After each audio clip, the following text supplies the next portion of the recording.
information could get you a tax deduction. Visit svdpbr.org. This truck season, think about all the things you can do in a Chevy truck.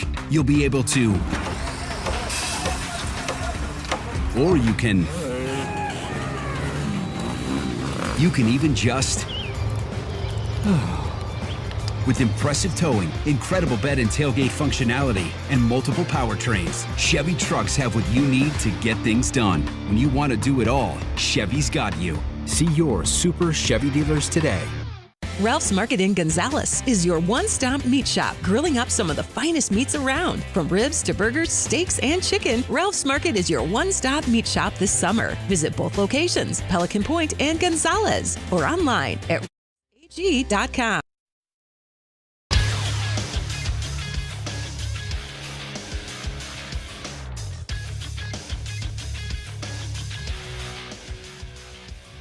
Good morning. It's 7 a.m. here on Thursday, September 5th. Today in Baton Rouge, you can expect rainy skies with a high of 92. In hour one of today's show, we'll discuss the latest with LSU football involving some injury news and a final film breakdown from the LSU versus USC matchup. You can follow us on Twitter or Instagram at OTB_ESPN and watch us on YouTube at the 104.5 ESPN channel. Hour number one of Off the Bench, live from the Mercedes-Benz of Baton Rouge studios, starts now. Let's go, baby, let's go! All-Star Toyota presents Off the Bench with Jacob Hester and T-Bob Hebert. Yeah!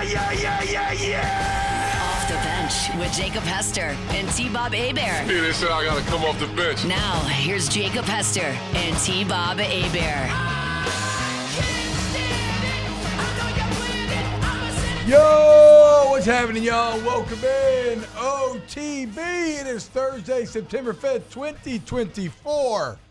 And I am very happy to be back on air. Missed you guys the last couple of days.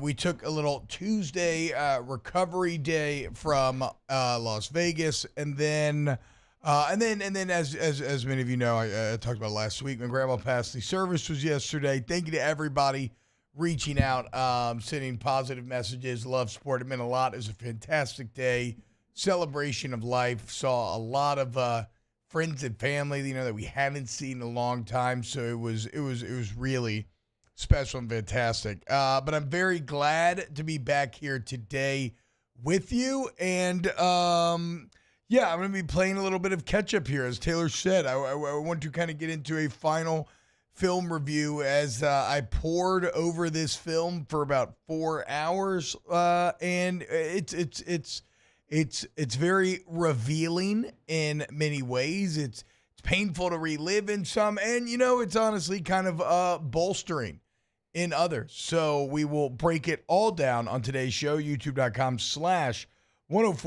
ESPN is where you can come get involved. How we feeling today, guys? Glad to be back. How'd yesterday go? It seems like I know a bit of a crazy morning, but made it through all right. Yeah, it was. You were out. My car didn't start. Taylor started the first 4 minutes of the show. We got here. It was a little bit of an odd day. It was an odd day. But you know what? Flynn came in, which was shocking. Nice. Did not have that on the bingo card. Hell yeah. But he came in, so it was good to kind of get his insight, his breakdown. He was at the game as well. So, look, we made it work. Yeah, exactly. Made it work. All right, let's go ahead then. Taylor referenced the big news. Let's go ahead and get today's show started. It's time to get to work, courtesy of Tiger Labor and Staffing, where they can help take care of screening, training, payroll, and more. Now, for starters. Yeah, so unfortunately, by the way, Tiger Labor and Staffing, your employment experts. If you need somebody for your job, I don't care if it's industrial, even clerical work, construction, you need somebody that same day. Tiger Labor and Staffing takes care of everything. A true turnkey service. They do all the payroll, paperwork, like I said, everything.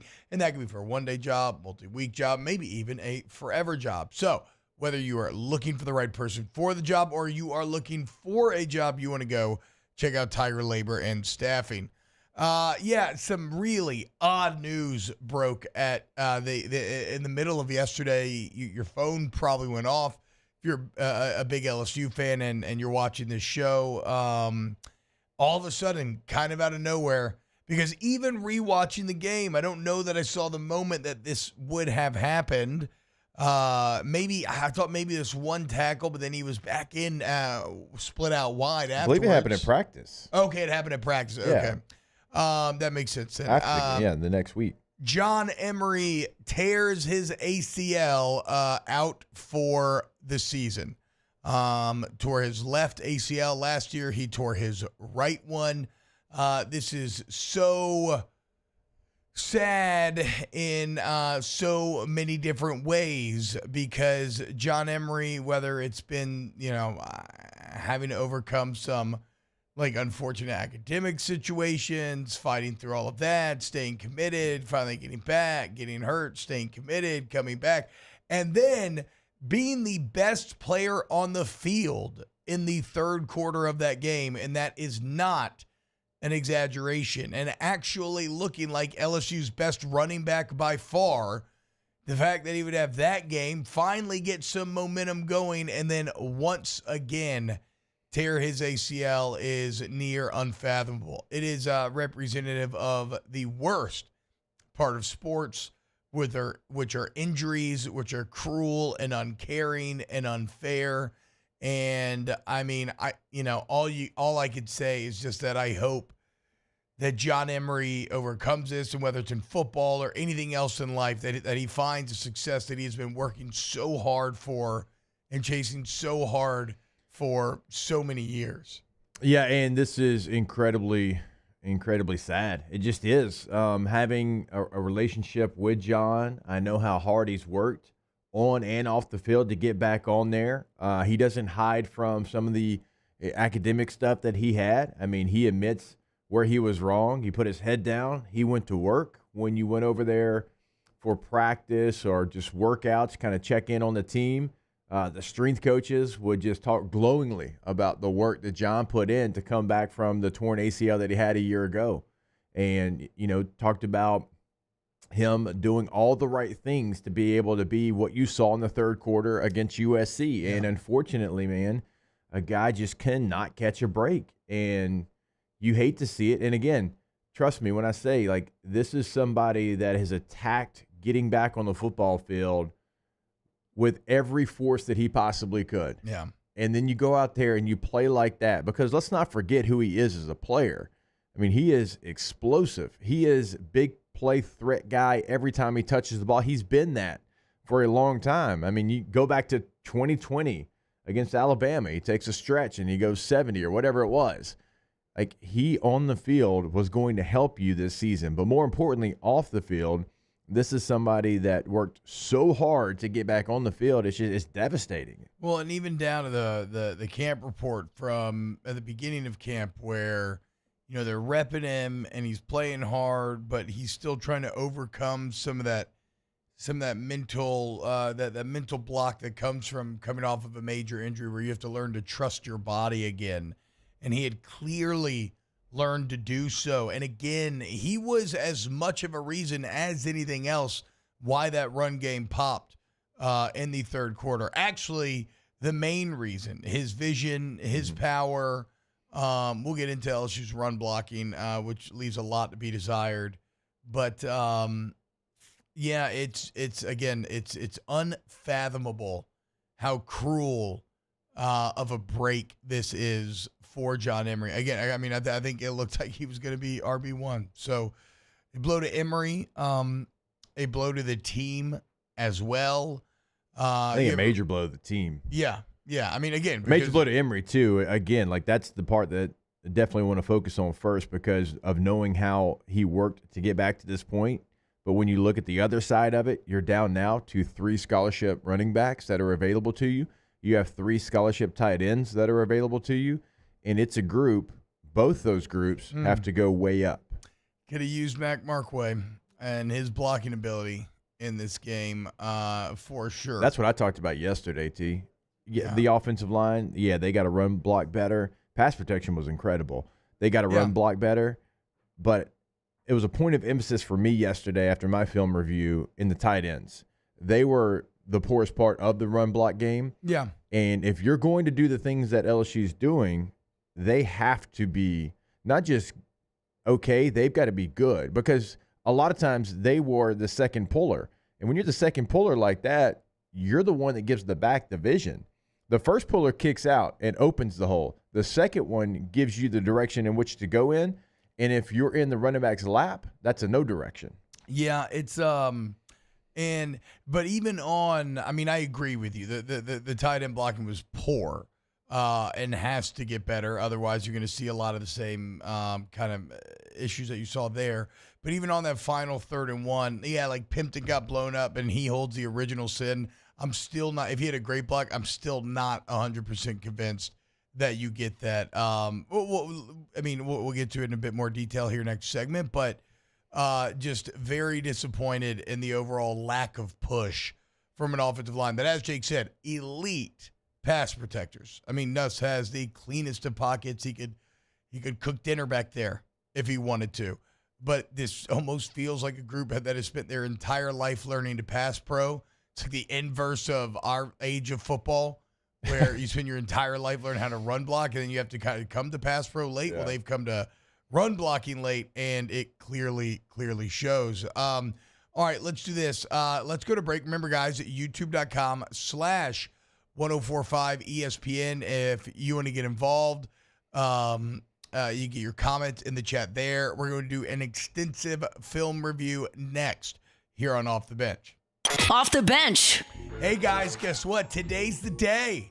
That's right, baby. NFL football returns tonight, and your home for football this season is the Queen Casino here in Baton Rouge. And if you haven't been, since they renovated everything top to bottom, you have to go check it out, okay? It's very easy to get to. It's absolutely beautiful.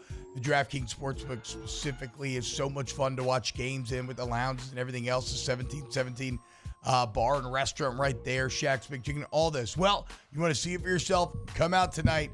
Team OTB going to be hanging out. We got Ravens, Chiefs kicking off the season. It's going to be a hell of a time. Come out to the Queen tonight. Yeah, it absolutely will be. And again, like T-Bob said, go check it out. If you haven't been in a long time and you think you know what it is, I promise you it is not. We were both blown away when we went over there earlier this month, and you will be as well. And look, we're going to have a lot of fun. Hang out in the DraftKings Sportsbook with us tonight. Watch a little NFL. Go to the Queen tonight.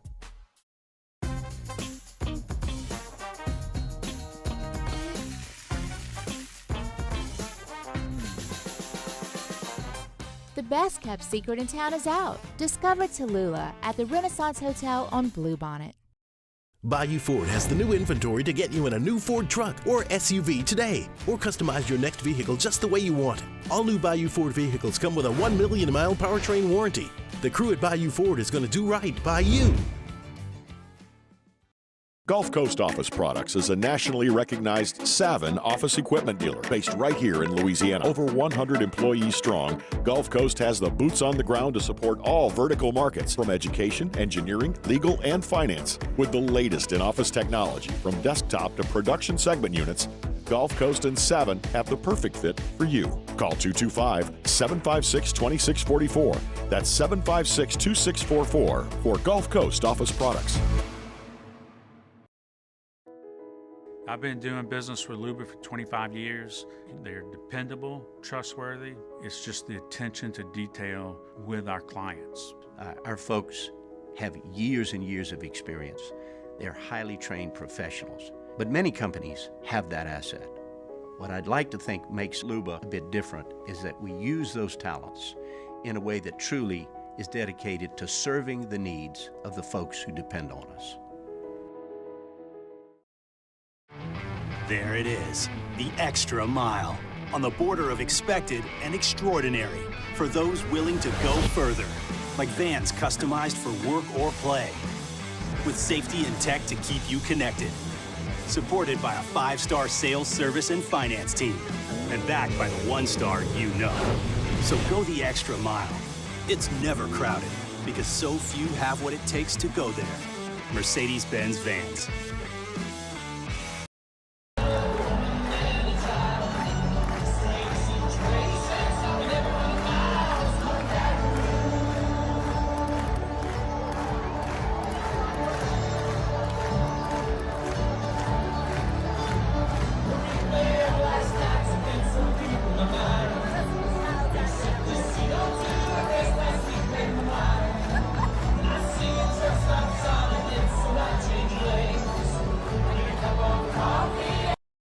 Dylan Cruz here to tell you about Six Rings Baseball and Softball Camp. If you live on the North Shore and play ball, go to Six Rings Camps with former LSU assistant coach Dan Canaveri. His knowledge is second to none, and your child will improve and have fun doing it. Camps were held at Coquille Park and Six Rings Academy in Covington with 4 sessions over the summer. Full day and morning only sessions are available from ages 7 to 13. Go to sixringsbaseball.com or call 985.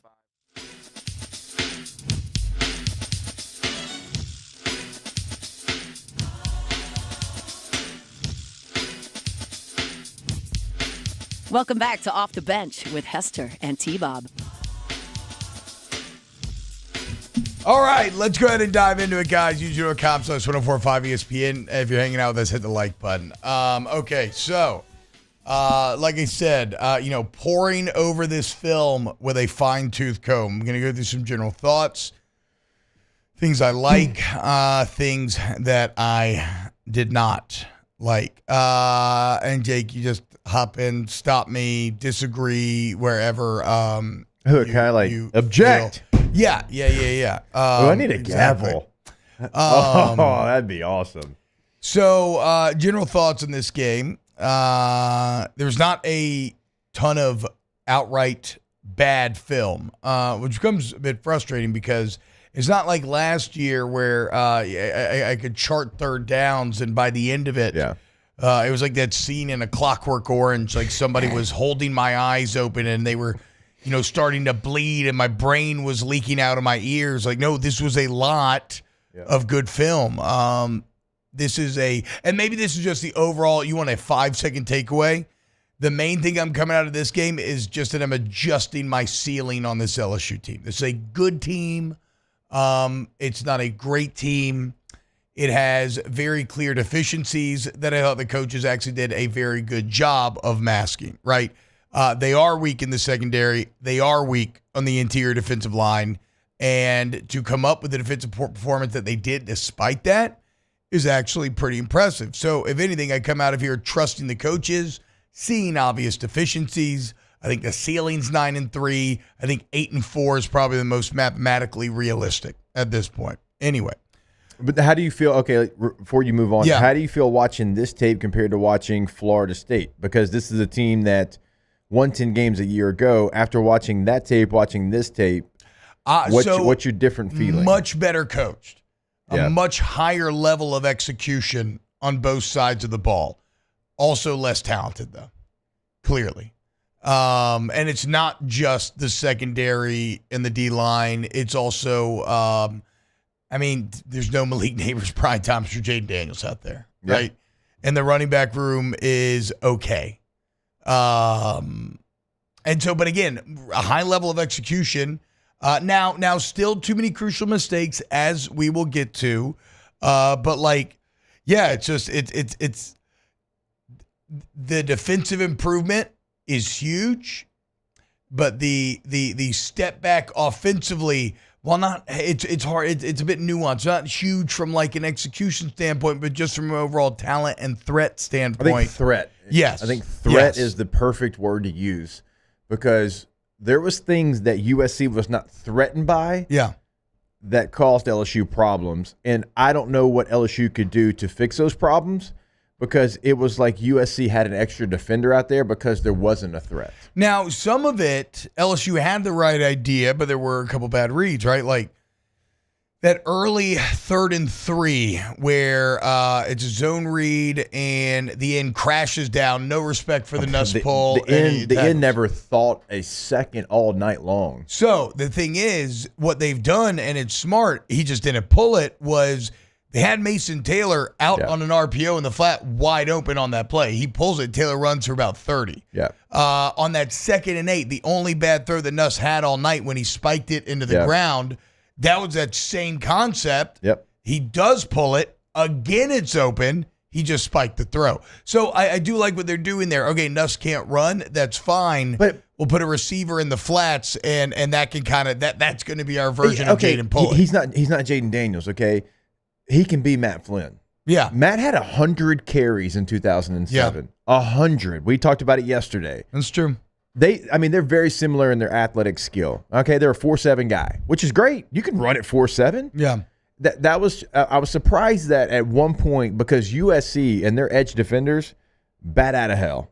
And and it adds an extra defender, because if you only have one responsibility and you're not worried about the second responsibility, it's a very difficult block for whoever is assigned to that player. And a lot of times that player is free because you're banking on him holding on the zone read portion of it. Yeah, that's the guy that you're reading. He's almost always free on those plays. And I thought that was a big point of emphasis for USC's defense, was don't worry about that until it burns us. And then it never burned them. And so they kept adding. And it should have. They if he pulls and throws that first ball to Taylor on 3rd and 3, you immediately have to respect it then. So, again, not a ton of bad film. Now, at the end of the game, and I'm thinking if I can figure it out technologically, I'm going to sit down and make a video going through everything after, or maybe starting with the 4th down stop. Because at the end of the game, it was a complete masterclass at how to lose in the high leverage moment. And it almost erases all of the good that you saw before that. And that's especially damning for Coach Kelly, given that that feels like a process failure, right? The whole idea of the process is because it's not results oriented at the highest leverage moments of the game, your performance is supposed to take over. And yet that was not the case. That's a time when you're supposed to be at your best. It's unfortunately when LSU ended up at their worst. Garrett Nussmeier is going to be really, really good this season. Was incredibly sharp. Was just asked to be perfect. Yeah. And is not that. Again, the O-line are elite pass protectors, but they're average run blockers. And USC's defensive line was, and then I also want to start with this. Credit to the opponent. Okay, credit to the opponent. Because USC was very good. They made some crazy high leverage plays, whereas you did not, right? First drive, Kyron Lacey fade, 2nd and goal. Great throw and catch, foot barely out of bounds. No touchdown. You don't end up coming away with points on that drive. USC had that one-handed catch. They had the catch made at the very last drive of the game with the targeting. They had Miller Moss with Weeks in his face throwing a dime to extend a scoring drive. Not only his face, seriously, on his arm. On his arm. And Miller Moss still made the throw. Kyron Hudson, by the way, the same guy that made both those catches, he was the story. Yeah. Like Zachariah Branch is a threat, and he had a little 19-yard screen. He's a gadget guy that you got to pay attention to. And all the conversation with Zachariah Branch, Kyron Hudson was a dog. Yeah. He was not going to be denied. And that's what you're talking about. One-handed catch. I still don't know how in the world he caught it. No. That one was impressive. I think even more impressive was the second one, where he one-hands it, brings it in, and gets popped for targeting. And still holds on to it. Still holds on. Think about Miller Moss and the execution when Major Burns jumps off sides on the go-ahead touchdown, and he perfectly drops it in the bucket. Not bad coverage at all, yeah. So USC outplayed you, okay?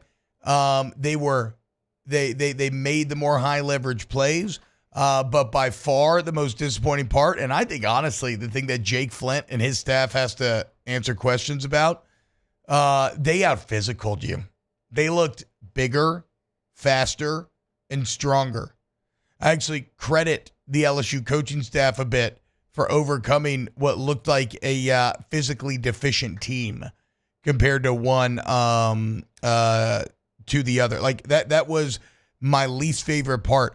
The first run play is worth breaking down because you see that USC front seven manhandle LSU. I mean, even down to the penalty that was not targeting but hitting a defensive player, even down to the crackback block on Jardin Gilbert.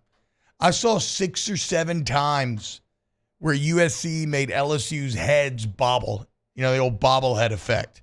Sometimes guys just even getting crushed on their ass. John Emery was the only running back that fell forward. And I don't know, and I'm not exaggerating, I'm not being a slave to the moment here. I didn't see it once from LSU. In fact, the targeting would be the biggest hit of the night that you saw from LSU. No, I think you're fair in saying that. there was a couple of former SEC guys that I thought were really good for USC. Anthony Lucas had a couple of plays. He was one of the guys that set the tone on that first play. Nate Clifton inside, 99. I don't know if he flashed for you. He did for me. Bro, the arm extension, and that's why I get so disappointed in this LSU offensive line. Because you're going to talk that noise about coming to run the ball, and you don't fire off the ball. You almost approach run blocking like it's a pass set that then you're going to, like, root the guy out. And consistently, 2 guys would get stalemated by one USC D lineman. And you mentioned it's 99. Is that Clifton? Yes. Yeah, he's from Vandy transfer. His arm extension was unreal, and it didn't matter who he was going against. It was both the interior guys. They were not getting driven off. They were rooting down in the ground, and they were underneath, and they were pushing LSU's O-line into the backfield, or at least creating a complete stalemate where the reads for the backs were awful. You know, I know the backs are pretty pedestrian outside of Emery, but those were hard reads. It was a muddied, not clear, not driven back picture. So maybe my single most disappointing part of the game, again, we're going to get into LSU mistakes, but USC beat you. But the single most disappointing part of the game for me is easily LSU's run blocking.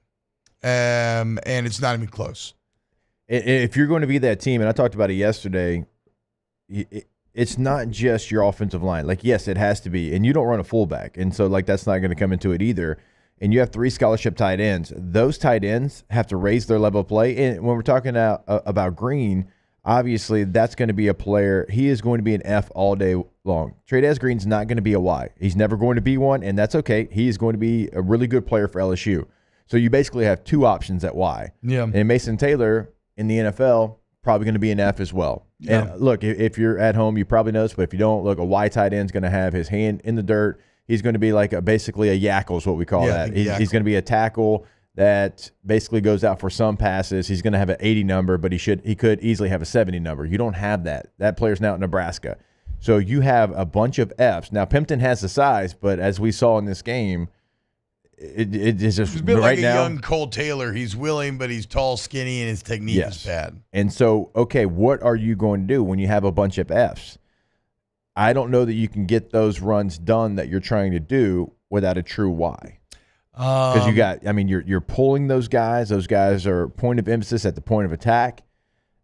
The tight ends are just as important as any of the 5-down linemen in the run game. I agree. I guess I'm just more disappointed in the O-line because it doesn't surprise me that Kamori and Pimpton can't run block. You know, I'm not surprised that Mason Taylor's okay at it. This O-line's supposed to be elite, and their pass protection is elite. It is lockdown mode. But even Will Campbell, just no drive run blocking. Things that I liked. I loved some of these situational mental toughness that I saw. The response from the LSU offense, right? You go all the way down, you don't score. USC comes back. They go on an 85-yard. USC comes back and scores, and then you go on an 85-yard drive to tie the game. Great effort. I do agree with Kelly's overall assertion. This team played very hard. I love the response by LSU at the end of the third quarter, holding USC to a field goal, then marching down the field and scored a touchdown to take that 17-13 lead.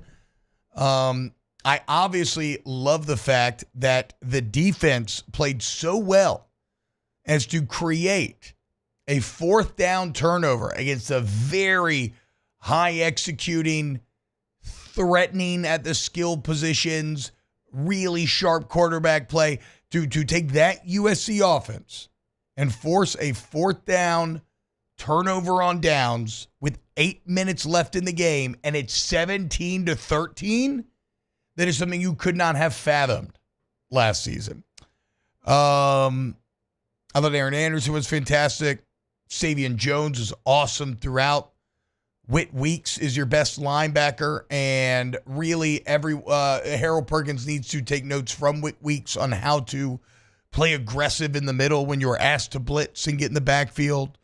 I saw more aggression, like going back to what you were talking about with the aggression part of it. I saw much more aggression on the defense and the defensive side of the football. Absolutely. Because Whitweek certainly flashed for me. Savion Jones, I thought, was somebody great. that was highly aggressive and used his hands and was physical at the point. And so I thought Braden Swinson I thought he played Miller Moss really well on some of those zone reads. He kind of played both ways where Moss couldn't pull it and he had to give it, but he also could make a play when he gave it to the running back because he did a really nice job of playing both. That's where I saw a lot of LSU's aggression was on that side of the ball and in the front seven. Yeah, and even like Paez flash, like the interior D line is limited, certainly, but they played hard and they definitely made. I mean, the thing that I'll continue to say about the defense is they made the plays to win the game. I'm not saying that the very end isn't disappointing because it is, but ultimately, when that's supposed to be the weaker side of the ball, the offense needed to step up in those big moments, and they did not. I thought Damian Ramos was excellent on his 2 clutch kicks. You had to have those. I thought Aaron Burrell as a kickoff specialist was A+. The tackle on Branch in the open field is one of the toughest tackles you will see all season long. That man had a 3-way go, and Burrell played it perfectly, flipped his hips. You would have thought he was a DB out there. Xavier Thomas will be a good punt returner and kick returner. Really like that. You got he's got a threat when he touches the football. I mean, hell, he ran counter better than some of the running backs. The only thing that I'm a bit concerned about, I thought the punters were pedestrian, but Kelly did say that was a bit by design, right? Trying to make sure to not outkick the coverage with Branch back there. So that's what I liked. Coming up next here on OTB, we will get into the things that we did not, and we have to go deep into the final segment and sequences of the game because, again, it was a masterclass in how to whittle or, just waste the opportunities that you had created for yourself through 3.5 quarters of really solid football. More OTB coming up next. Off the bench. Go to All-Star Toyota of BatonRouge.com, All-Star Toyota of BatonRouge.com. That's the website for my favorite dealership, guys. You go to All-Star Toyota, go see them off of Airline in Goodwood today. And, no matter what you want, a brand new vehicle, maybe a Toyota certified used vehicle where you get a great deal. Maybe you want to custom order something. Maybe you want to order from the website, All-Star Toyota Express. Maybe you want to take advantage of some of the great Toyota-thon deals that are about to be coming up. Well, it's all there for you at All-Star Toyota of Baton Rouge. Go to the website today and see what they have available because we promise you they got something available to meet your needs, your family's needs, whatever needs that you have. Multiple options when you're buying a truck, when you're buying an SUV. They've got the full-size Sequoia. They've got the minivan and the Sienna. Multiple sedans, multiple hybrids. And the best part about it, it's buying new, it's leasing, and it's renting. So if you need a rental, call Miss Lisa Sessions in that rental department today. Go ahead and reserve it. All-Star Toyota of BatonRouge.com. Bayou Chrysler Dodge Jeep Ram has back-to-school savings like $16,000 off 25 Ram 1500 trucks. We're open for business in our beautiful new showroom and taking $16,000 off. All new Bayou vehicles come with a complimentary extended warranty. The crew at Bayou Automotive is going to do right by you.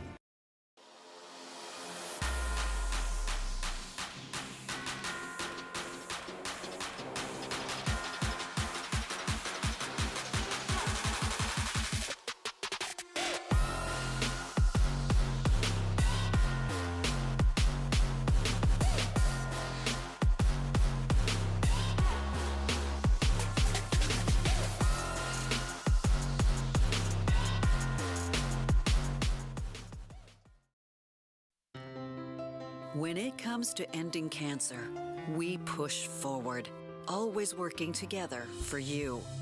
That's why our cancer experts at Ochsner have clinically integrated with MD Anderson Cancer Center.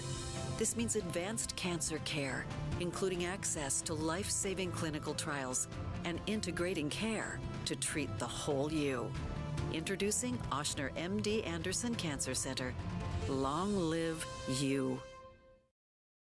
Breck teamed up to reimagine your parks, and you imagined big. With your help, we went to work, creating 12 beautiful community parks across the parish. A family-sized water park, miles and miles of trails, and parks just for your dogs. There are more places to splash, to explore, to run wild, and even soar. You imagined, we delivered. Gold. Breck, your #1 park system in the nation. Electricity is all around us, and our families depend on it. Every day is sparked by the power of a cold drink or a warm meal, a movie night, and a comforting light at the end of a dark hallway. From sunrise to sunset, playtime to bedtime, our team is ready to take care of your electrical needs. Even in the case of an after-hours emergency, the light in your life shines brighter with Mr. Electric. Hey, it's Matt Moscona. For years, you've heard me tell you about Insurance Network of Louisiana, helping you find better coverage for less money. But it's not just for your home and auto. They also offer commercial property. So, retail stores, professional offices like doctors, dentists, attorneys, clothing boutiques. Insurance Network of Louisiana can find you better coverage for less money. They service the entire state of Louisiana, and they're local. So call today at 293-0450 or lainsurance.net. Gulf Coast Bank and Trust is giving our customers the power to bank anywhere, anytime during this challenging event. And we're right there with you. Our mobile banking app is a smart way to...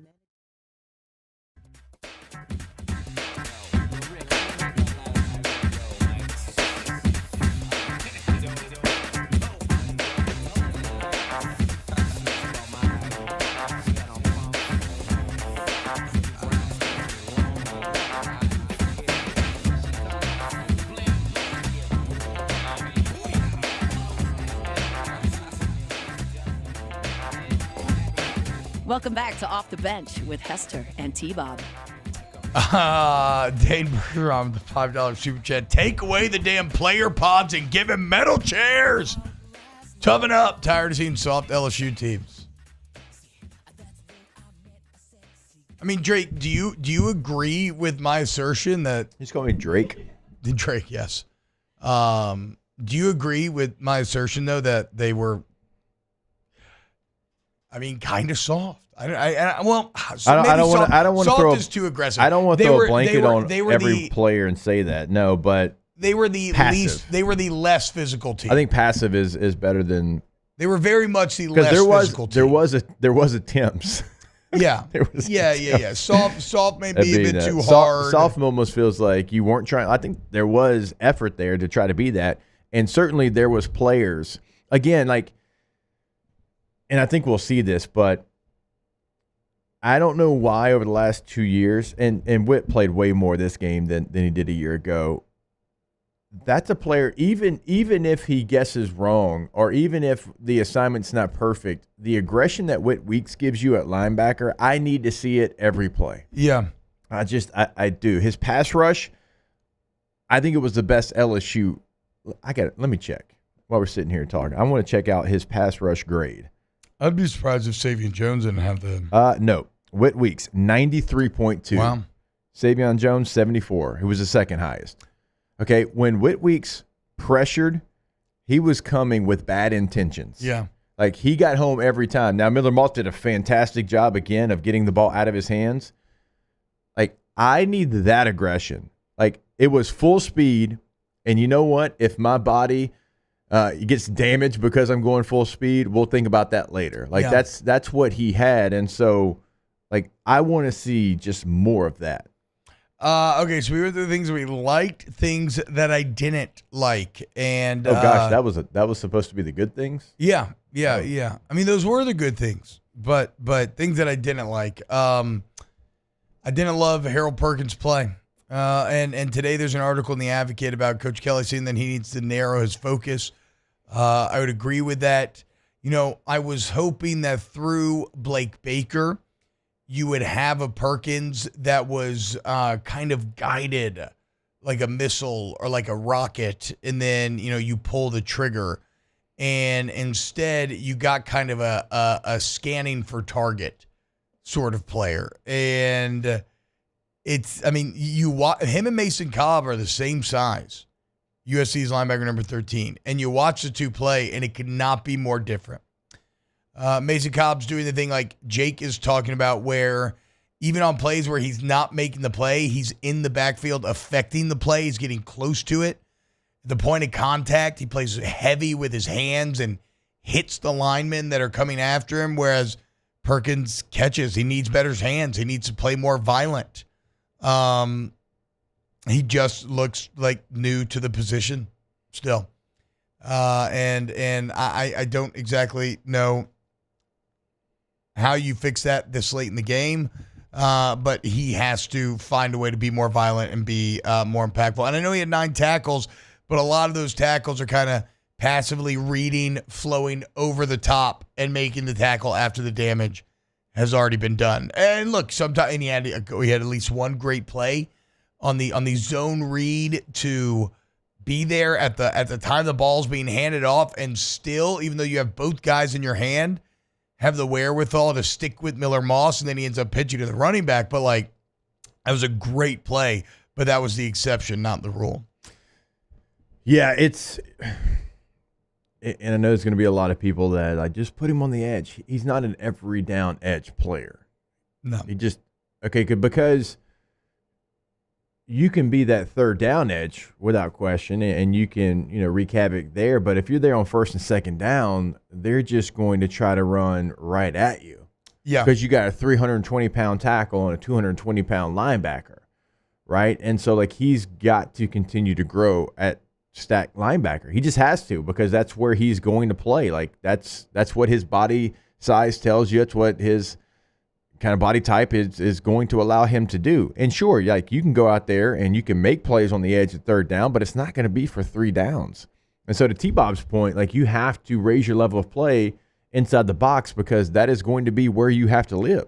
His best position, Maxie, might be that like nickel role that he played last year that everybody hated so much. But whatever. Things I didn't like. You had bad luck, The 2 forced fumbles that you had in the backfield that did not bounce your way are pretty heartbreaking. Both times you had multiple LSU players around one Trojan, and it just kind of bounced perfectly to the Trojan, especially the second fumble, which contextually, if you remember, it's right after you scored to take the 17-13 lead. They come out there, they try a reverse, they nearly give you the ball back on the 10-yard line. If you fall on that fumble, that game is over.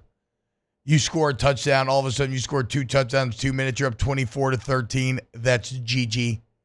I mentioned the Kyron Lacey 2nd and goal on the opening drive. I mean, you want to talk about football being a game of inches, literal inches away if that foot comes down and bounds from, again, a completely different game. I know I've been out, guys. Did we ever get an explanation of the shift penalty? I still do not understand it. When LSU shifted and they called delay of game, I think it was 2nd and 10. Oh, on defense. Yes, on defense. Yeah. I thought you meant on no, sorry, on defense. Yeah. No. Okay. I got it. Because the exact same thing was done later in the game and called the other way, so I have no idea. The way I've understood the rule is the only way you can get called is if you're simulating the snap count, like you're clapping. I kind of thought the defense was allowed to shift. They never said LSU. They are allowed to shift, because later in the game they did the same thing. Later in the game they did it and didn't get called. There was one to LSU. Did they call disconcerting signals, or did they say he moved toward the line? No, they called disconcerting signals. Because I talked about it in the booth when they called it. I didn't see anybody clap. No, and then there was one where USC had a linebacker. He's coming down here like he's about to blitz, and he claps. They throw a flag. I'm like, oh, he's got disconcerting signals. And they called it on the offense. I'm like, wait a minute. Hold up. So, like, those were 2 plays that I even saw David Pollack kind of went off on LSU getting flagged for, because, like, you can't shift now? On the defensive line? It's crazy. So, again, that's a bit of bad luck there. But things I didn't like, too many crucial mistakes, way too many pre-snap penalties. Will Campbell especially has to take this on his shoulders. We already know this because this is one of the themes of postgame. Too many criticals of pre-snap, and then too many critical penalties. Personal foul after the touchdown really cost you. Personal foul after the massive 4th down stop really cost you, because that became a game of field position. LSU forces that missed field goal to end the half. And then they force a 3-and-out to start the half. And this is where Kelly gets into the lack of complimentary football and what is and they got off with a 3-and-out start the half with a 3rd-and-3 stop. Yeah. A very third and manageable. So the offense has this great opportunity. What do? They come out and go 3-and-out. Critical mistake. LSU. And then you just have to get in the final sequences of the game. You have a 4-point lead. You come up with a 4th down stop. You give the offense the ball. And again, you have a penalty here, which takes away from some of the stop, but still. You give the ball back to the offense. 8:38 left in the game, and it's 17-13. You could not have begged the Lord for a better defensive setup than what they had given you at this moment. More than enough to win. And that's overcoming what I said were obvious deficiencies in the secondary and the D-line. And it was at this point of the game where it just all fell apart. Just truly awful blocking across the board on counter leads to a 5-yard TFL. Then Pimpton has the big catch, making 3rd and 1. Then Pimpton gets blown up. But again, I don't like the call there. You hurry up to the line. It's obvious what you're doing. Even if Pimpton gets the block, I'm not sure you get the first down. Nobody blocked well. No drive. 3-and-out. What does USC do given the same opportunity? 3 plays, 64 yards, touchdown, perfectly executed free play after Major Burns jumps off sides or gets drawn off sides. Perfect execution from Miller Moss in the offense. LSU starts the next drive with another pre-snap false start. Mistakes piling up. Then you get a huge 3rd down conversion from Nuss to Anderson. And then you get to that 2nd and 8 near the goal line on what was a really good response drive up to that point. Nuss's first bad throw of the night. It's the same concept of that early 3rd and 3. Ends crashing like a madman. Nuss pulls it. Anderson in the flats. If he catches it, it's definitely a first down, potentially a touchdown, and he just spikes it. You end up settling for a field goal. Then USC gets the ball, trying a little bit, but on the 47 with 18 seconds left, and a mixture of deficiencies and mistakes rear their head. Sage Ryan gets cooked. That incredible one-handed grab. Jardy Gilbert targets. USC still comes up with the catch. Game over at that point, basically, but college kickers, right? You just saw the SC kicker missed a big kick right before half that was needed. And yet, awful eyes and some good play design from USC means that you allow them to run it in for the score and just take the game out of the kicker's hands. So from on the 47 with 18 seconds left to down 7 with 8 seconds left. Again, every high leverage moment in those sequences, they made the plays. You did not. That is a failure of the process. It's why you lost the game. It's why Brian Kelly has now fallen to 0-3 in season openers and 3-6 against top 25 teams.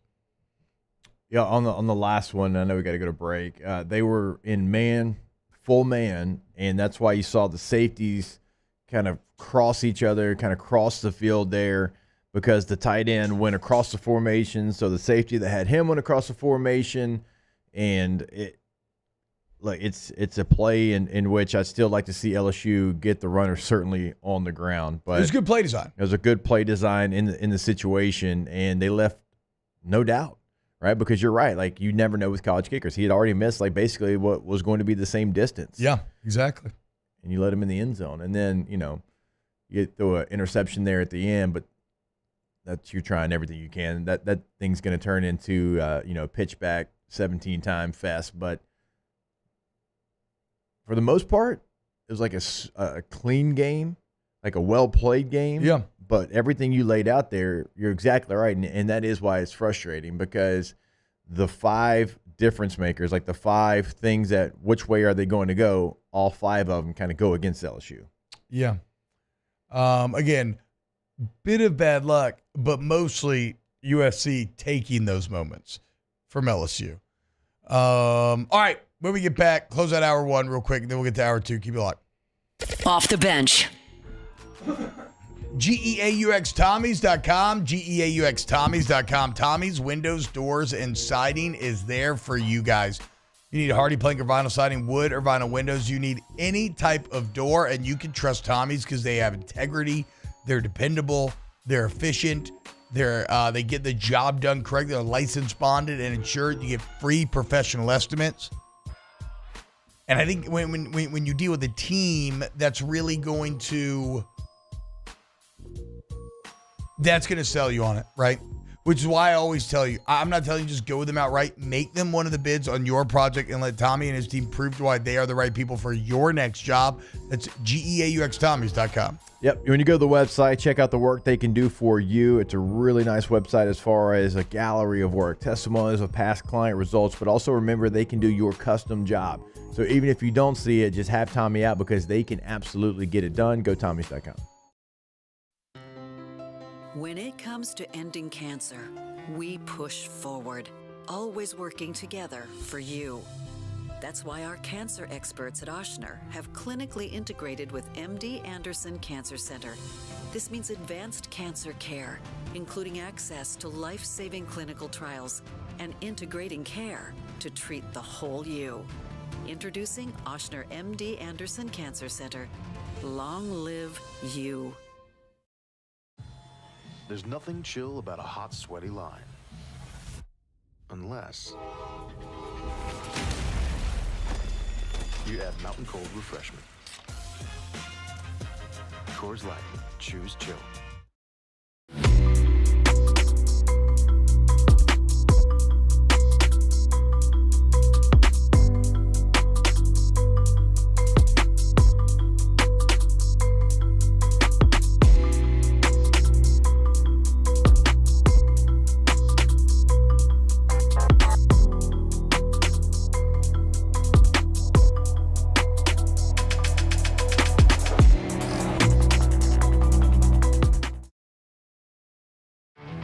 There it is, the extra mile, on the border of expected and extraordinary for those willing to go further, like vans customized for work or play, with safety and tech to keep you connected, supported by a 5-star sales, service, and finance team, and backed by the 1-star you know.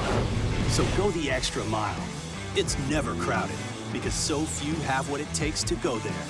Mercedes-Benz Vans. Gulf Coast Office Products is a nationally recognized Savin office equipment dealer based right here in Louisiana. Over 100 employees strong, Gulf Coast has the boots on the ground to support all vertical markets, from education, engineering, legal, and finance. With the latest in office technology, from desktop to production segment units, Gulf Coast and Savin have the perfect fit for you. Call 225-756-2644. That's 756-2644 for Gulf Coast Office Products. Jerry and Benny Payne began Central Plumbing Company out of their driveway in Tanglewood subdivision. 50 years later and 4 generations down the road, we continue to serve Baton Rouge and the surrounding areas for all of their plumbing needs. Residential, commercial, industrial, or hospitality, Central Plumbing is here 24/7, 365. We want to thank our customers, family, and friends for 50 years of success. And looking forward to 50 more.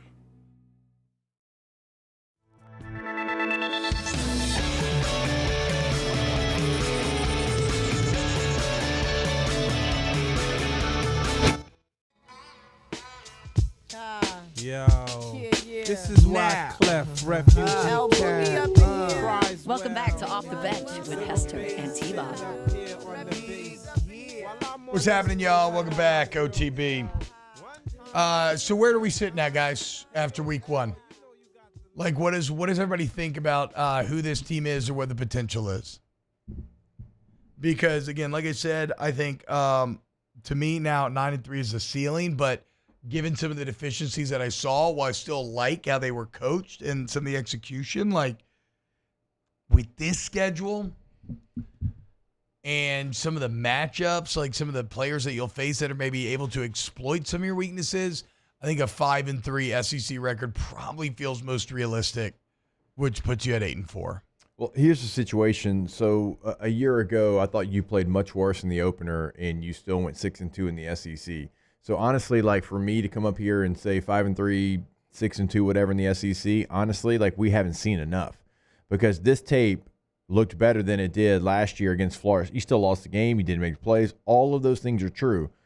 But, like, you still found a way to go 6-2 in the SEC. I wouldn't have had that team 6-2 in the SEC. I don't think if we went back and we watched our show from a year ago, we probably are saying the same thing. So I personally have not seen enough.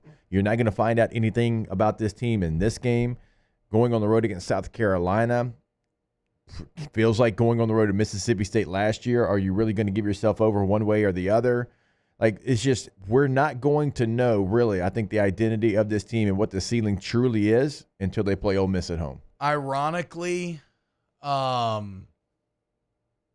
almost find it more disheartening in some ways that you played this sharply and what happened, because that's where that almost seems like that feels like it almost affects the ceiling more so in some weird ways, because it's like, okay, like, you still played pretty damn good, and yet you ended up on the wrong side of this. I will say I do not love that Ole Miss matchup at all right now from what we saw out of LSU week 1.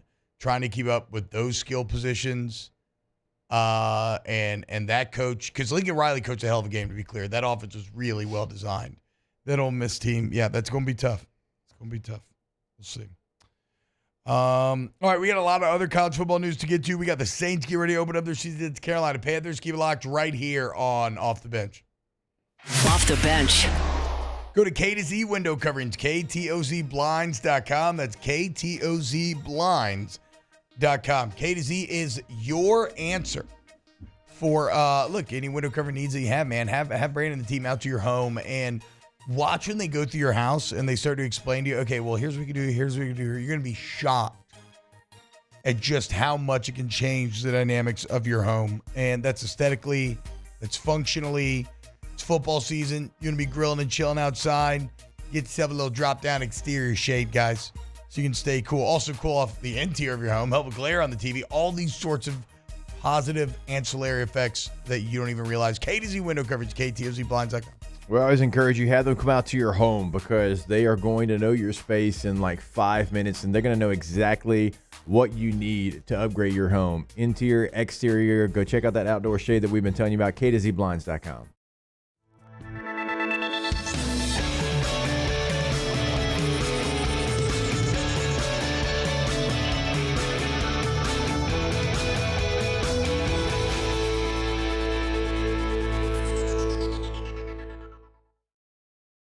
The Windsor Senior Living Community in Mandeville, Louisiana is a beautiful, vibrant apartment community geared towards seniors.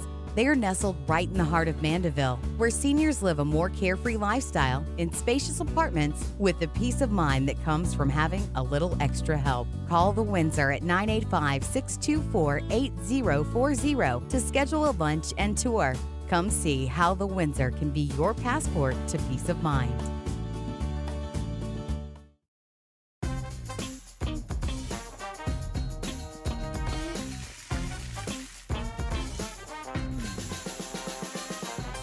The best kept secret in town is out. Discover Tallulah at the Renaissance Hotel on Bluebonnet. I've been doing business with Luba for 25 years. They're dependable, trustworthy. It's just the attention to detail with our clients. Our folks have years and years of experience. They're highly trained professionals. But many companies have that asset. What I'd like to think makes Luba a bit different is that we use those talents in a way that truly is dedicated to serving the needs of the folks who depend on us. When it comes to ending cancer, we push forward, always working together for you. That's why our cancer experts at Ochsner have clinically integrated with MD Anderson Cancer Center. This means advanced cancer care, including access to life-saving clinical trials and integrating care to treat the whole you.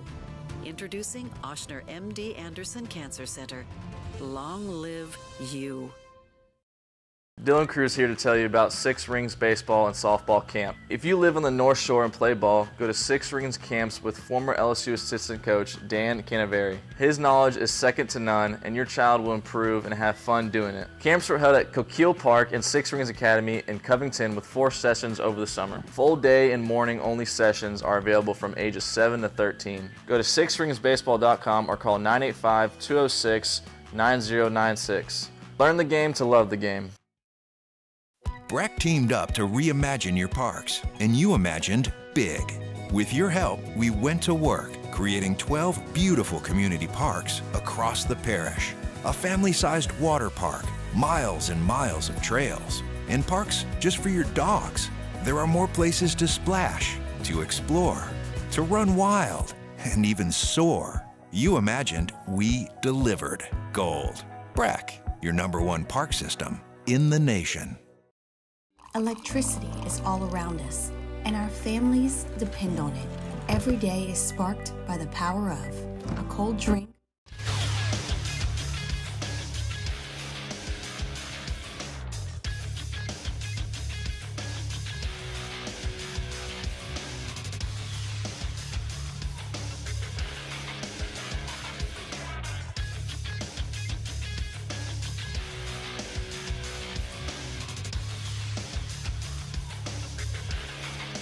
Good morning. It's 8 a.m. here on Thursday, September 5th. Today in Baton Rouge, you can expect rainy skies with a high of 92. In hour 2 of today's show, we'll look at college football from a national perspective, and we'll dive in to a little bit of the New Orleans Saints and the NFL. You can follow us on Twitter or Instagram at OTB_ESPN and watch us on YouTube at the 104.5 ESPN channel. Hour number 2 of Off the Bench, live from the Mercedes-Benz of Baton Rouge studios, starts now. Let's go, baby, let's go! All-Star Toyota presents Off the Bench with Jacob Hester and T-Bob Hebert. Yeah, yeah, yeah, yeah, yeah! Off the Bench with Jacob Hester and T-Bob Hebert. Hey, they said I gotta come off the bench. Now, here's Jacob Hester and T-Bob Hebert. Brett Moore says, how does anyone know USC is a good team? Just because they beat us, the USC team won't win anything significant. I would say that, you know, I've watched enough football where I think you can tell, like, when a team looks quality. And I would say that the high level of execution out of Miller Moss, the physicality that I saw out of that defense, the talent that I saw in the secondary, and then the weapons on offense, like, I think USC is a pretty good team. In fact, Jake, you want to know what my Skip Bayless week 1 take of college football was? My most heated take? USC more Big Ten ready than Oregon. After an offseason of us sucking off Oregon, what happened to the Ducks? They struggled with the Vandals. Granted, the Vandals took down Rome, to be fair, but Oregon did not. Weird game. Dylan Gabriel lit it up. They had a ton of yards. The circumstances around that game left it in doubt in the fourth quarter. It's like, how is this game in doubt? I know. I don't know.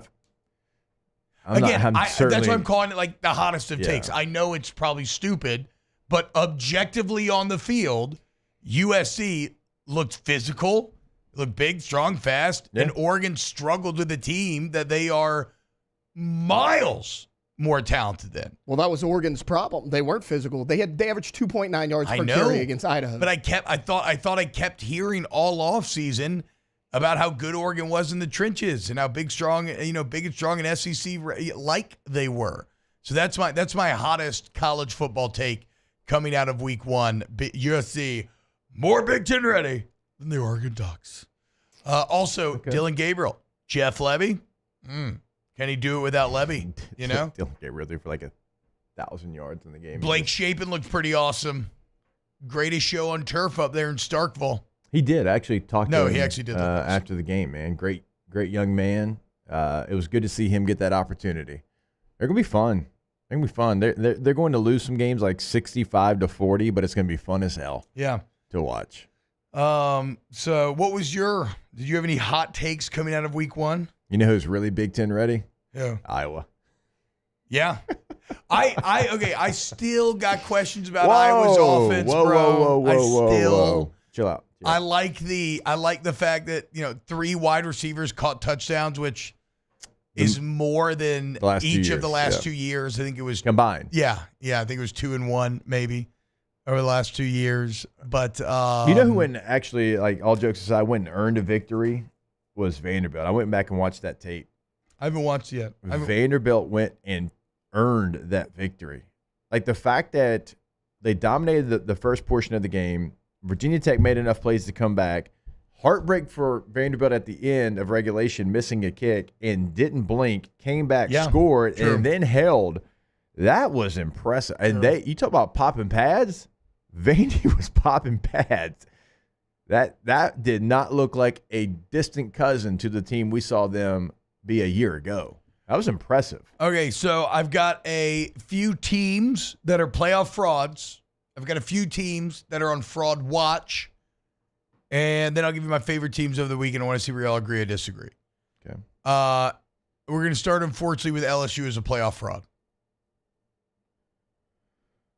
Are we willing? You don't have to, nobody has to agree here. That's just my opinion. Nobody has to agree again, for that, you don't play directional school U in week number 1. Certainly there was things that look like they're fraudulent, but I still thought there was enough things to look like they are a team that has the ability. And after week 1 from a year ago, I feel it's crazy. Like it's still like find a way to win a game, but I feel better about this team right now than I did last year after watching week 1. And I need to know where USC is as well. So, like in 3 weeks, I think we can revisit that part of the conversation. I feel much better about the coaching. I really do give A+ marks to Baker and his defensive staff. And Sloan's probably not getting A+, but like the offense I think will be fine. Will be solid. I question if you have a talent deficiency compared to the elite teams, right? I know. And I think that's fair. Very, very good. I think that's fair. Teams. I think that is fair. And we're going to see how good USC's receivers are because I thought they were the difference in the game. And now we'll see how good that unit is or if it was your deficiencies that made them look good. Very true.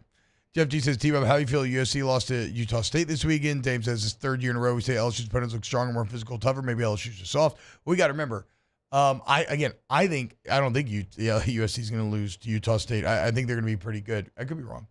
It's in the 3rd year. Like it's the 5th year. Those other years, though, at least the last 3, those Florida State teams ended up being awesome, right? They ended up being very, very good. And I think USC's kind of in that vein. Probably not. They're somewhere in between that 10-3 Florida State team or maybe they're more like that one than the 13-0 one. But I still think they're going to be a really good team. Yeah, I do too. Okay, other playoff frauds. Florida State. Well, obviously, right? I mean, Boston College beat the hell out of Florida State. Yeah. That game wasn't close. It very easily could have been 35-13. Boston College did the most disrespectful thing and basically just took a knee the final 2 minutes. They took 3 knees. It was Boston College was the better team. There was nothing fluky about that. Unfortunately, it is all of Florida State's greatest fears come to realize. It's a little 2020 LSU. Yes, that grievous wound that I was talking about, trying to recover from all your insecurities. The fact that, most normal programs, a la LSU and Florida State, you can build to these crescendo points, and then after you reach a crescendo, you actually have to go through a bit of a rebuild, right? Only like Saban, Alabama, Smart, Georgia, even though they haven't hit the high highs, like in Ohio State, those are the only ones that kind of consistently just stay at that level. And so Florida State, for that to take place at a time, they're trying to prove, they're like, no, y'all were wrong about us last year. Now everybody's using this as a launch pad to say, get out of here. It's just it's brutal. It's understandable because they haven't been good that long again. Yeah. Of course they're still growing. But, man, ultimate playoff frauds. Virginia Tech could have been the ACC darlings. You win the ACC. And granted, I know they did not lose an ACC game, but if you are going to lose to Vanderbilt, who could potentially be the worst team in the SEC, the ACC is good enough where I do not think you're going to win that. So I'm officially calling Virginia Tech playoff fraud. Yeah, I'm right there with you. They returned so much from a good team, and I want to give Vanderbilt credit. And Vanderbilt had a lot of juice, a lot of momentum. They haven't had a stadium like that ever, and the crowd was great, and it wasn't just Virginia Tech fans, but I think there's some teams in Georgia Tech and Boston College and some others in the ACC that are going to be better than Virginia Tech. Clemson, playoff frauds. Oh, and again. Program frauds right now. They'll look better than what they looked like against Georgia. For sure. And the defense is still awesome, but they are not playoff good. They're kind of I kind of view them the same as I view maybe where like LSU's win-loss is going to end up. That 9-3, maybe push for 10 wins, maybe 9-4 sort of season. They just, and Dabo yet again, yesterday we read some of his quotes, just digging his heels in and will just not let up on his stance. And now you're not a relevant blue blood championship program. Like you were the only team to really figure out Nick Saban in Alabama. Yeah. You were the only one. You beat him a couple of times in the biggest game. And now, because you're hard-headed and loyal to a fault, here's where you stand. Yeah. As a good team. I mean, imagine Clemson. Not a great one. With like an elite, some elite playmakers. Imagine them getting Isaiah Bond out of the portal. Or Juice Wells, who was right down the road at South Carolina. And those are the guys that they used to get. Out of the portal. Jake, I mean, you were talking about it yesterday. Like, the Notre Dame A&M game was not an offensive game, but Bo Collins made some big-time catches in that game when Notre Dame they hand-waved really losing needed him. Yeah, Bo Collins was the guy that Riley Leonard went to. Like, he was a difference maker in that game. You had nobody out there. Antonio Williams was okay for Clemson. I mean, 6 for 75, but outside of him, they had nobody. Okay, teams on fraud watch. Oregon. O-line struggling against the Vandals. It's going to be tough. What happens? You got Iowa coming on you, dude. I don't know if they play Iowa this I'm going to say yes because of like all the hype that was around them coming into the season. Again, and fraud watch, we're just watching, right? So I guess we don't even. They're not frauds yet. Yeah. No. Yeah, I'm not there yet. I'm not there. I'm not like. No, I'm not there. But I'll do the watch. Yeah. NC just State. because of the hype. Fraud. NC State. You're going full fraud. I'm going full fraud. Oh, wow. Okay. NC State. Sorry, I'm going to bump him up to fraudulent. Because Grayson McCall is at his best with Jamie Chadwell, who coaches at Liberty, not NC State. And Grayson McCall's stats by the end of the game looked good, but if you watch the film, he didn't make a lot of plays that were game-changing. Bro, and Western Carolina was having way too much success against that defense. With what you saw out of Tennessee and Iamaleava in week number 1, and granted against a lesser opponent, but it was about as perfectly executed as you could be against a lesser opponent. Tennessee, at least if we want a week 1 overreact, is about to take NC State and rip their throats out. They are about to make a statement in Charlotte this weekend. You're going to hear that one on the pontoon parlay. Let's go ahead and lock that bad boy in. Yes, I agree. I 1,000% agree. Yeah. And then teams on fraud watch, Connor Wegman. I know he's not technically 18. Oh, he ain't on fraud watch. But he was like, some PFF writers were talking about him being like QB1 in the upcoming NFL draft. Said the same thing about Mertz, who just got replaced at Florida. Yeah, well, he has a concussion, I know, but it's over. I know. I feel bad for the kid. The kid played really well last year, and was at media day now. Lagway's, he can give that back. I'm trying to remember who called the A&M Notre Dame game, and I turn it on. Wegman's coming out on the field. They're like, Connor Wegman, by every ESPN analyst and every draft analyst, this guy's a first-round pick. I'm like, who in the hell are you talking to? I have not seen that anywhere. What is Connor Wegman that done? is out there, though, but that's what's crazy. It's because the question is, what has he done? And Nothing. I agree with you on that. That's the problem. Physical talent, but he hasn't actually done anything. So, again, we can't put A&M on fraud watch because they were never thought to be real playoff threats to begin with, but I'm putting Wegman himself on fraud watch. But again, to his credit, the Notre Dame defense is unreal. I mean, that interior defensive line, that secondary, you were talking about having some dogs. If Derek Carr doesn't cut my nuts off, I would have donated at least one nut if I could go back in time and give LSU the same players that Notre Dame has on defense, which is a sad statement to say given Brian Kelly and everything, the switch and everything. Speaking of QBs, what did y'all make of Will Howard's performance on Saturday? To be fair, that is one of the few games that I haven't dove into. He finished 17 of 28. He was 10 for 21 at halftime against Akron. I did love Fran Brown coming out after Kyle McCord balled for Syracuse and being like, I just hit Ryan Day. Thank you, Leonard, for letting that man come over. A bottle of champagne. Oh, yeah, a bottle of champagne for letting that man come over here. Yeah. God, I mean, Kyle McCord, it was wild. The man, what he did for Ohio State, and he was one tip pass away from maybe going to a college football playoff, and he goes in the portal, and even then, it's like he ends up at Syracuse. Now, there was a relationship with Fran Brown, so that makes some sense. But, yeah, Syracuse ain't had that since, Donovan McNabb. Who was y'all's overall player of the weekend? Tedero McMillan. Crazy stats. Over 300 yards receiving. 10 catches. He looked like he was on air.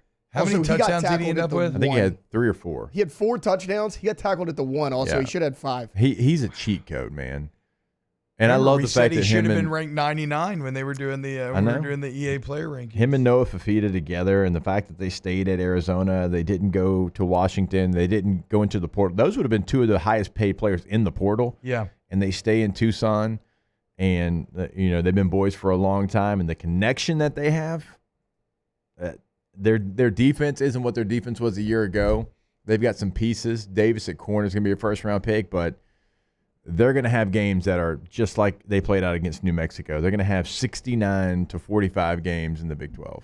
Tetero's stats were unreal. How about, speaking of just unreal stats, your boy Ashton Gianti. Oh, yeah, from Boise. The Boise running back. He had 264 on the ground. Did he have 6 touchdowns? Yep. 6 He had touchdowns. 6? Yeah, he had in 6 one touchdowns. game, bro. 264 and 6 tuds in one game. You know who Oregon has this week? Fraud Watch. Ducks on Fraud Watch. Do y'all know what Gianti. I didn't know they got Boise. Do you know what Boise State's record is against Oregon all time? 1-0. No, wait. Yeah, they won that game, right? When LeGarrette Blunt. Yeah, because Boise won. They were all pissed when LeGarrette Blunt knocked I found this out yesterday. It blew my mind. 3-0. 3-0? That's what Bill Bender of the Sporting News told me. Wow. Blew my mind. Go Broncos. 3-0. There's 2 teams, all right? And T-Bob had them on his fraud list, watch list, that better be ready. Oregon's one against Boise State. The other one, Clemson, against Appalachian State. You better be ready. They ain't going to feel sorry for you. So, McMillan, Gianti, they put up the craziest, just raw stats. Obviously, I would have Miller Moss on any of these Player of the Week lists. You can throw Kyle McCord on there. But Cade McNamara. Yep, Cade Mack. Well, wait, hold on. Hold on now. What was his final stat line? 251, 3 touchdowns. Okay, to be fair, as the Iowa quarterback. Yeah, if we're grading on a curve, that becomes 750 and 6 touchdowns. Exactly. So yeah, sure. And 21 but of 31. come on, bro, that one Cade McNamara touchdown where he's falling backwards and he throws it up, and the tight end just the trust your big guys. Dogs. I guess so. Dude, there was 3 receivers in the same spot. That was definitely a busted play. I would say though my overall Player of the Week because of the stage was Cam Ward. To go into the swamp. I agree. Do what he did, reestablish the U, steal their recruits out the stands. It was just absolutely – and the video of our guy sitting in front of the Denny's is the funniest college football video of the entire weekend. My man down so bad. And then he's even talking about the Miami women. How they got fine women age 18 to 72. And he's out here – getting embarrassed and Swamp. He wants to hate him. They got these. It's if you have not seen it, please go watch it. But yeah, Cam Ward, my week 1 player of the game. I can't argue with that. And even when he threw the 1 interception, he claps his hands, shakes his head, chilling, goes over there, makes adjustments, and came right back. Touchdown drive. And it was a good. I mean, it was the right read. It was just he just sailed it. Yeah. It would have been another big play. He got it. DJ Trauma Gaming says, T-Bob, you have to call out your Southern drawl boy, Will Campbell. He ran his yapper and didn't look good. Yeah, well, let's not go too far. I know we're disappointed in the offensive line's lack of run blocking. And trust me, no one is more. I literally said it was my most disappointing aspect of the game. But I can't watch a man be that elite in pass pro and provide the pockets and lock down people in the way that they did and say he played poorly. It is a situation where, look, when you talk trash, you're going to set yourself up for takes like that. because you kind of highlight this one portion of the game that is not your strength. But no, I mean, Will Campbell still played very well overall. There's just not enough push on the offensive line. To be fair to him, it wasn't like he was getting like completely dominated, but it was just too many stalemates when it came to the running game. Bilbo says jeans in the first week of September. Well, yes, ever since I lost my one cool pair of shoes that I could wear with shorts in Vegas, I'm now forced to wear boots. You lost shorts in Vegas? Excuse me, shoes. Oh, shoes. Shoes, Maybe yeah. you said shoes and I... No, I think I said shorts. I think you're correct. Like, how did you... I said Wait, shoes that I what's could wear with shorts. Oh, okay. How did you lose them? Are you not allowed to I thought I wear told this jeans? story on air. I was at the pool party. All my stuff got taken. Dang. Well, by somebody that knew him. Well, some of it did. But then who took my shoes and my jersey? Right, I don't know about that. Because the pool Dang, staff what did not. jersey? The Not the LSU Rancho basketball jersey. jersey, a sick LSU basketball jersey that I just worn for the first time. It looked good, too. Yeah, and it was my first time wearing it. That's brutal. And somebody took the Wolf and Shepherds and the basketball jersey Not and the Wolf fanny and pack. Shepherds. You know. The fanny pack? Well, No, wait, have you not heard the story? He Yes, got I the was- fanny pack back from somebody he knew. Oh, okay. I look up, everybody's gone at the pool, and I'm alone with nothing but a bathing suit. Dang. And a scandalous bathing suit Yeah. at that. I mean, you're in Vegas. It's fine. And I have to bum a teal too tight tank top. I didn't know who From the you... Bummed a pool? tank top from a the stranger? pool, from the workers. I said, guys, y'all got to give me something here, bro. I'm like a man out here in the ocean. I'm like freaking Tom Hanks here. Okay, I don't even have Wilson at this point. Dang. So yeah, I found the fanny pack, thank God. But I guess the price was no shoes and jersey anymore. Brutal. Which, come on, guys. If you were in the Cabana, those are all people that I know. Like, which one of y'all took my shoes? Yeah. Give me my freaking shoes back, dude, please. So anyway, that's why I'm having to wear jeans and boots. It's weird how life. I would works. have loved to seen you. I would have loved to seen you walking down the strip with no shirt on. with that I had a tank top on. short bathing suit you Yeah. had on. Look Yeah. good. Look good. Short bathing suit. No socks, no shoes, and I don't want to say that's like so a, true. You were a barefoot. feminine Oh my God, you tank were top, but it barefoot kind on of the was a little strip. bit. It was very feminine tank top. It was like teal. Yeah. Barefoot on the strip? Yeah. Oh my God. Luckily, it was night, or his feet would have been just burnt. Down bad. Burnt, but also like that's so dirty. Down bad. I did though. I did. I think I went to bed about 7 or 8 though, which was nice. Yeah. Just passed out. Yeah. Slept forever. But I think the latest I went to sleep was like 2:30 while I was there. and then they got my ass up and ran around Allegiant Stadium trying to Hell yeah. fight the West Coast sun and help LSU not be scared, but didn't work. Sorry, Coach. So that's yes, haha. Spanish says ha. So that's why he was wearing teal when I saw him sitting with Flynn at the edge of the sports book. Yeah, I was hanging out with one of Flynn's boys. Just met him in that situation, and as I walked away, he apparently told Flynn, that guy seems fun, but he is a complete liability. And I was like, okay, that's put it on my tombstone. This is one of Put Flynn. it on my tombstone. Fun, a liability but a in complete Vegas or just liability a liability no, in general? Just a No, the liability. quote was, "This is the guy that played." I forgot to ask Matt about it. This is the guy that played with Flynn in Green Bay, and they met up. And he told Flynn, "Goes, that guy looks like or seems like a lot of fun, but he seems like a complete liability." Yeah, which I think just in Accurate. general. Yeah. I can't. I was like, argue you with know that. what? I can't argue with No, that. it's not bad. It's not the worst thing. It's not. You cannot argue with that. There's nothing wrong with it. No. Well, no, I mean there are, and probably shouldn't be, putting myself in those situations. It's fine. But It's okay. Oh, It was when we got Vegas. to that pool party, Party Bob turned on like immediately when we entered the space. Yeah. It's just like And he said he was gonna be chill. it's just like that scene. And I know we got to go here. We've gone so long. I'm gonna hear from Moscona, but it's just like that scene in. We went with like 26 minutes yesterday. I went 26 minutes in the opening flestering segment talking about the game. In Requiem for a Dream, Yeah. Yeah. when they do drugs and the pupils are just like, and he does like those cuts. Like, yeah, as soon as the tequila hit my blood, it was just a wrap, dude. It was so hot. Just a wrap. It was hot at that pool. It felt so good. God, it felt so good. I was there for about an hour, and I was like, you know what? Vitamin D, tiny shorts. Y'all were at that stadium swim thing? No, No, Oh, that it was a different one. one? That was a Friday night one. Anyway. All right, when we get back, we're still going to get some Saints talk, preview a little NFL action tonight. Still want to get to a Week 2 preview of college football coming up. So keep it locked here on Off the Bench. Off the Bench. Hey, guys. Oh, my God. Wait, I just almost threw up. Are you okay? I have no idea why. I'm completely out of nowhere. I think I'm okay. All-Star Toyota Baton Rouge. Wow. Like, I literally almost threw up. That was wild. All-Star Toyota BatonRouge.com.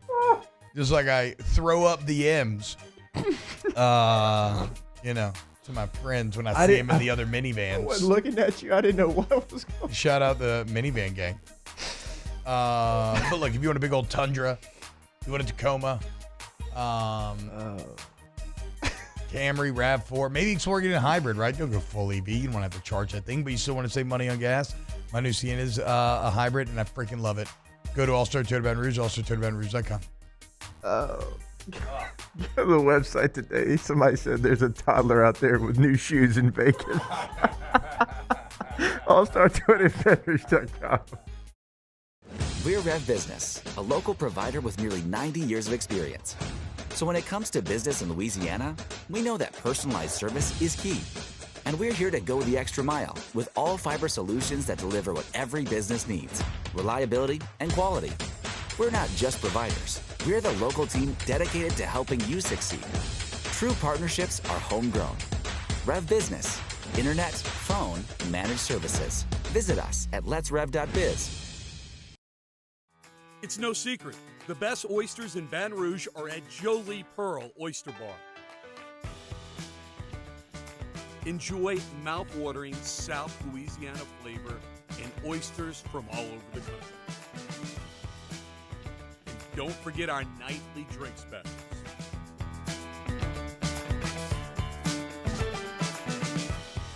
Jolie Pearl Oyster Bar, located in downtown Baton Rouge.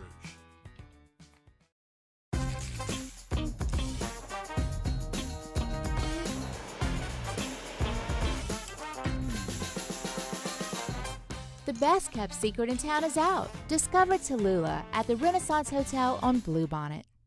Looking for the ultimate game day experience? Come to the Queen Casino in Baton Rouge. Savor game day platters and snacks, plus drink specials at 1717 Kitchen and Cocktail. So come out for game day and let our team make you the MVP. The Queen Casino, where every moment is a win. Jerry and Benny Payne began Central Plumbing Company out of their driveway in Tanglewood subdivision. 50 years later and 4 generations down the road, we continue to serve Baton Rouge and the surrounding areas for all of their plumbing needs. Residential, commercial, industrial, or hospitality, Central Plumbing is here 24/7, 365. We want to thank our customers, family, and friends for 50 years of success. And looking forward to 50 more. Gulf Coast Office Products is a nationally recognized Savin office equipment dealer based right here in Louisiana. Over 100 employees strong, Gulf Coast has the boots on the ground to support all vertical markets, from education, engineering, legal, and finance. With the latest in office technology, from desktop to production segment units, Gulf Coast and Savin have the perfect fit for you. Call 225-756-2644. That's 756-2644 for Gulf Coast Office Products. There it is, the extra mile, on the border of expected and extraordinary, for those willing to go further, like vans customized for work or play, with safety and tech to keep you connected, supported by a 5-star sales, service, and finance team, and backed by the 1-star you know. So go the extra mile. It's never crowded, because so few.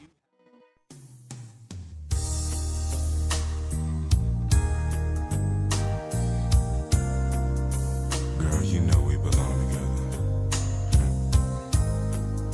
I don't have no time for you to be playing with my heart like this. Welcome back to Off the Bench with Hester and T-Bob.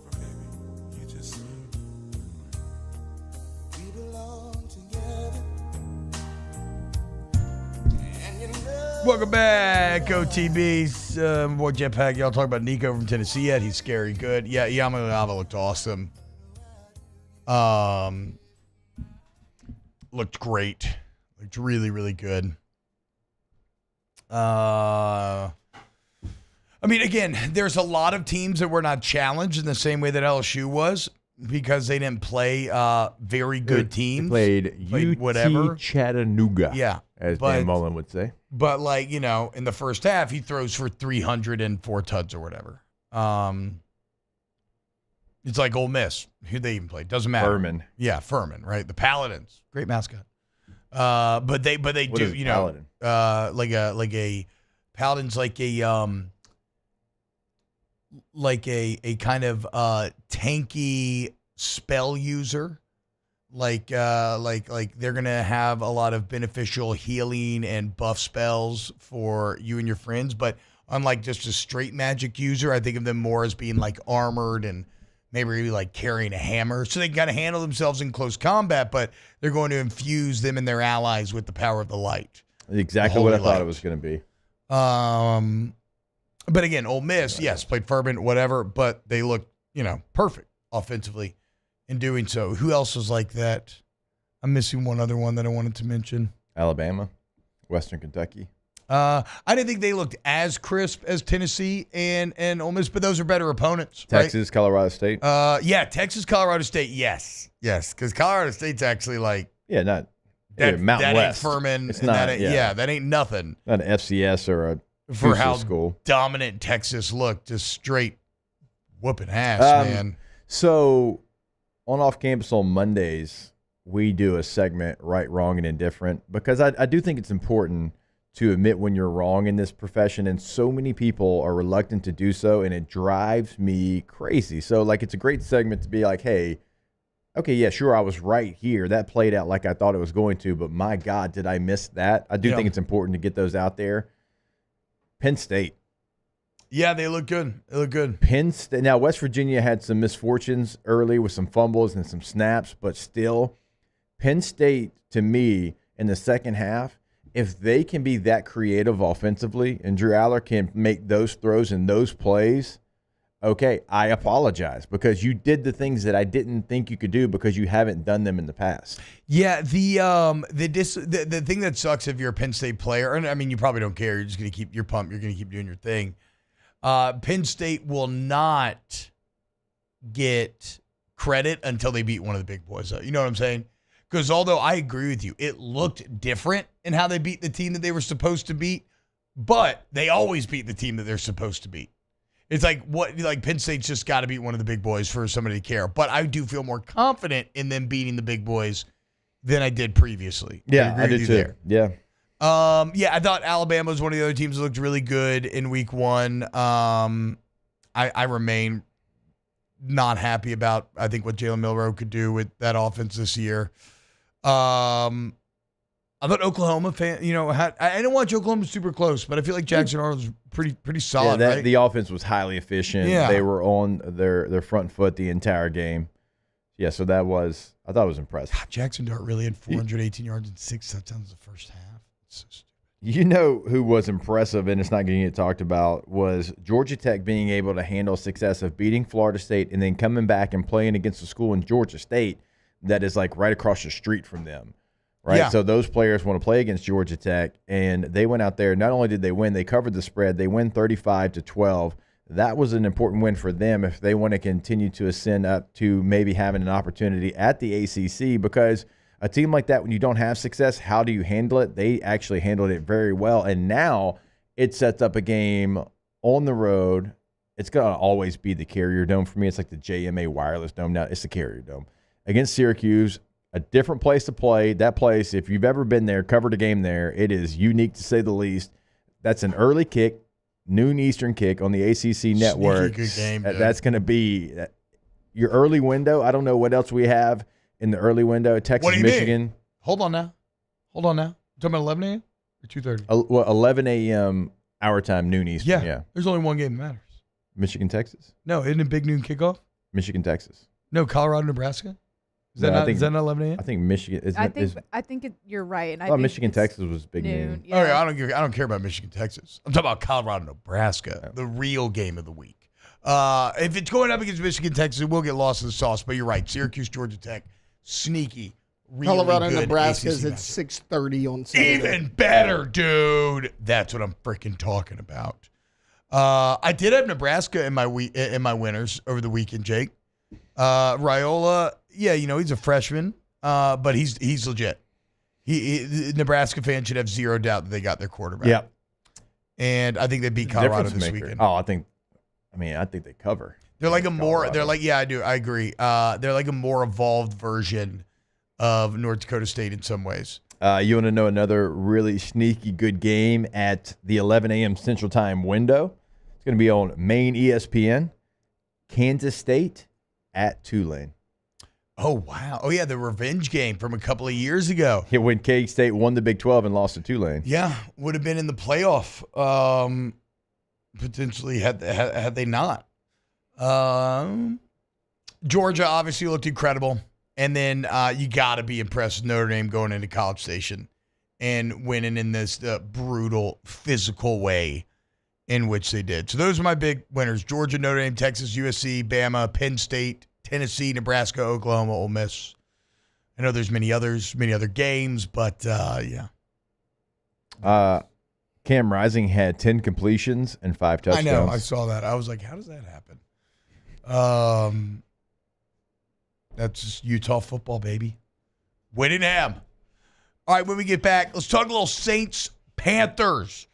How important is this game for the New Orleans Saints, Dennis Allen, and a franchise that desperately needs to get some positivity going, not just for Saints fans, but really kind of just for the state of football in Louisiana in general right now. Keep it locked here on OTB.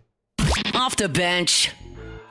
Hey, I want you to go to oakparkevents.com. That's oakparkevents.com. And guys, I'm always telling you, if you want to impress your new fiance, you want to tell them about Oak Park and set up maybe some consultations for weddings. Remember, they have done thousands of weddings through the years. But what about corporate events, okay? Because whether you're talking about having a corporate retreat, a networking breakfast you want to do once a week, once a month, luncheons, meetings, all-day seminars, crawfish burls, company picnics, they have everything, man. The versatility is key. They got a bunch of different conference centers to choose from, a bunch of different meeting rooms, banquet halls, inside gathering areas, outside gathering areas. Oak Park is perfect for you, and it's with 2 different venues, Oak Lodge and Park 73, guys. Go tour them today. Go to oakparkevents.com. That's PARC, oakparkevents.com, and let them serve you. Bayou Chrysler Dodge Jeep Ram has back-to-school savings like $16,000 off 25 Ram 1500 trucks. We're open for business in our beautiful new showroom and taking $16,000 off. All new Bayou vehicles come with a complimentary extended warranty. The crew at Bayou Automotive is going to do right by you. It's an everyday thing here. We work horses in the mornings and we work on the property during the day, and without these John Deere tractors, it'd almost be impossible to keep up with the place. I've dealt with some of the other colors and stuff, and I never really got the response back that I get from John Deere, We really enjoy dealing with Sunshine. They're good people. They always check on us and make sure our equipment's running, and we love them. Flip the switch and learn more about what it means to be powered by Sunshine at sunequip.com. It's no secret. The best oysters in Baton Rouge are at Jolie Pearl Oyster Bar. Enjoy mouth-watering South Louisiana flavor and oysters from all over the country. And don't forget our nightly drink specials.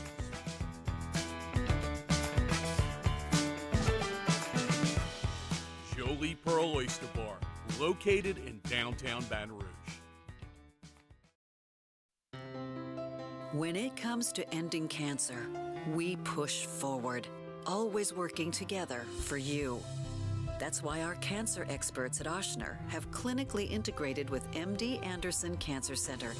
This means advanced cancer care, including access to life-saving clinical trials and integrating care to treat the whole you. Introducing Ochsner MD Anderson Cancer Center. Long live you. Breck teamed up to reimagine your parks, and you imagined big. With your help, we went to work, creating 12 beautiful community parks across the parish. a family-sized water park, miles and miles of trails, and parks just for your dogs. There are more places to splash, to explore, to run wild, and even soar. You imagined, we delivered. Gold. Breck, your #1 park system in the nation. Electricity is all around us, and our families depend on it. Every day is sparked by the power of a cold drink or a warm meal, a movie night, and a comforting light at the end of a dark hallway. From sunrise to sunset, playtime to bedtime, our team is ready to take care of your electrical needs, even in the case of an after-hours emergency. The light in your life shines brighter with Mr. Electric.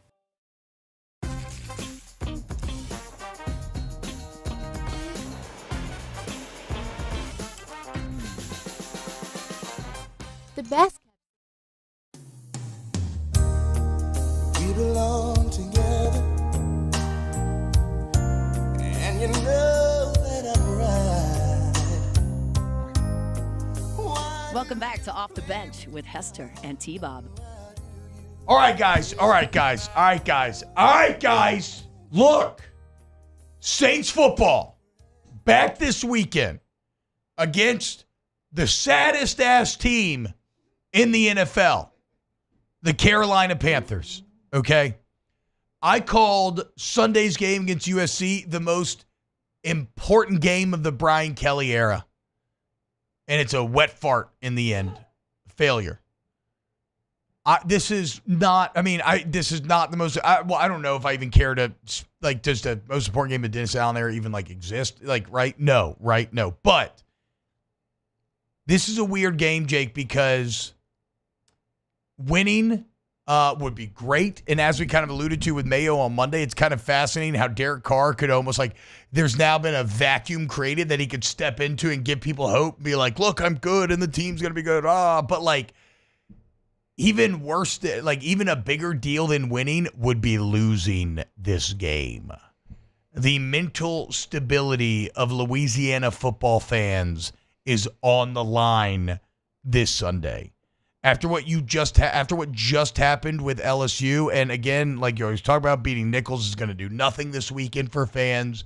If you go out here and the offense looks pedestrian and you lose to the Carolina Panthers, you will have all-out football revolt in the boot. It will be a miserable time to be doing this job. This is an absolute, especially when you look at how the rest of these first 4 games are going to play out, this is an absolute must-win for the New Orleans Saints. If you have any hope of being a playoff team, these are games you have to win. Yeah. You have to beat the bad teams on your schedule, okay? Because the way that your season starts, and Taylor was laying this out yesterday, after this, you're at Dallas, Philadelphia at home, at Atlanta, at Kansas City, Buccaneers at home. That ain't easy. Now, it does lighten up at the back half. I disagree with Taylor. He said at Chargers was lighting up a little bit. Disagree there. Outside Harbaugh, of that, they've got a fullback now. They do. Matlock, my God. T, if you don't win this one, at Dallas is incredibly difficult. That's a loss. Okay, Philadelphia at home. Shut up, Taylor. We'll see where Philadelphia is at Atlanta, at Kansas City. That three game stretch of road games, that's as difficult as you'll find in the NFL. You got to win season. this game, and then you got to win one of those. You got to win one of the Cowboys, Falcons, Chiefs. Yes. And you're hoping Falcons because you'd love to get, obviously, a win within the division. And then if you can do what that, so those are the first 5 games, and we're at 2 and 3, or is there a game in between somewhere? No. So Carolina at home, at Dallas, Philly at home, at Atlanta, at Kansas City. Okay. And you know this, T, as well. You're like, yeah, it lightens up in the back end. Sure, it does. But momentum and confidence is a hell of a thing. Yeah, you need at least, you got to get some dubs. Because if you don't, then it starts rolling downhill. 3 and 2, that's incredible. You got to try to be 2 and 3 there. But again, the absolute must win out of all of that is Carolina. Yep. You cannot blow Sunday. Are 8 captains too many?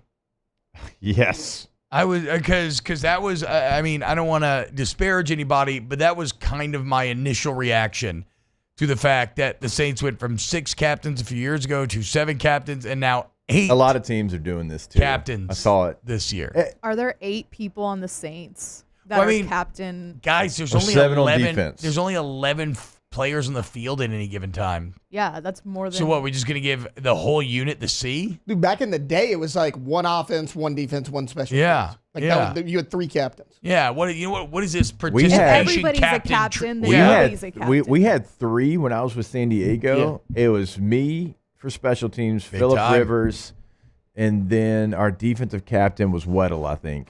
And like that to me, man, I was like I got to go out there for the coin toss with those cats. Hell yeah. And like it meant something. Well, it makes 8 sense, too. captains? Well, that's what I'm saying. If You everyone's get a captain. no You one's get a captain. You get a captain. It doesn't mean anything. I was a little salty. We didn't have the C's on our jerseys. Norv didn't like them. Salty. So yeah, Cam Jordan's a captain. Demario Davis a captain. Tyrann Matthews a captain. And already you see that now. You know, it is kind of like, oh well, yeah, actually, I love all those guys, and sure they feel like captains. JT Gray's a captain. He's been an incredible special teamer for a War long daddy. time. Zach Wood's a captain. Sure, whatever, dude. I guess this is where he started getting in. Yeah, Right, I like know. what? So we only need 1 special team captain. There's only 1 war daddy out But he's there. really good at snapping the ball. Yeah, it's great, but he's only out there for punt, field goal, and extra point. Derek Carr captain because You got to be a core 4 war daddy. Derek Carr's captain because if you're a quarterback, you just have to be Automatically. a captain. I mean, isn't Daniel Jones a captain? Yeah, they named Caleb Williams a captain the other day. We knew he was, but they were like, guys, he's going to have the C on there as a rookie. It's a big deal. Eric McCoy is a captain, which, again, he would probably be my only captain on offense if I could choose. Taysom Hill, a captain, which, again, I get it. He's but a war daddy as well. Yeah, I Is mean, it offense or offense? Okay, all right. Maybe make him the captain instead of Eric McCoy. I just think, guys, at a certain point, we're just cheapening the C just a little bit, dude. Just a little bit. But that's fine. I don't give a damn. Go win. If you need to have 8 captains for this team to be locked in and to kick ass on Sunday and beat the Panthers and get off to a 1-0 start and take an early lead in the division, do whatever you have to do. Just win the freaking game. Louisiana cannot take 2 0-1 starts from their favorite football teams, okay? This place will burn to the ground. We have nothing. We have nothing. We have political leadership that is out here talking about, I need the Tiger back in Tiger Stadium because he's just a mouthpiece of a big booster. We have dumbest awful thing health ever. care, awful education. We have no economic opportunity. We have brain drain. The only thing we give a damn about is football. We just got our ass kicked physically by these West Coast, by these cats from the West Coast, and now you have the garbage-ass Carolina Panthers. It is a must-win, guys. Must-win. Beat Carolina on Sunday. All right, when we get back, talk a little bit about tonight's game. NFL opening up, pumped up, dude, and then we'll get into the weekend of college football. We got big deal, no big deal coming up, Munchies as well. Keep it locked here on Off the Bench. Off the bench. Go to Community Steel Company, CommunitySteelCo.com, CommunitySteelCo.com. Community Steel is your answer for any of your steel needs, okay? Purlin, tubing, roofing, sheet metal, steel buildings, any accessories that you need, metal buildings, it's all there. You can see it, you can touch it, you can feel it. Like the buildings, for instance, you can actually walk through like model homes, see exactly what you're getting. And you get it all at the best price because they go straight from the wholesaler. They manufacture the product themselves, and then they go straight to you with their live, local, and human sales team. Go to Community Steel Company today, CommunitySteelCo.com. When you go to the website, also remember that you can go see them in the showroom, and they've been open already for almost 2 hours. That's why they open so early. They're open at 7 a.m. because they encourage you to come see it for yourself. But if you can't get there today, you're throughout the state of Louisiana, and you can't get down to Gonzales, you can always call them and set everything up at 225-647-2020. Bayou Ford has the new inventory to get you in a new Ford truck or SUV today, or customize your next vehicle just the way you want it. All new Bayou Ford vehicles come with a 1 million mile powertrain warranty. The crew at Bayou Ford is going to do right by you.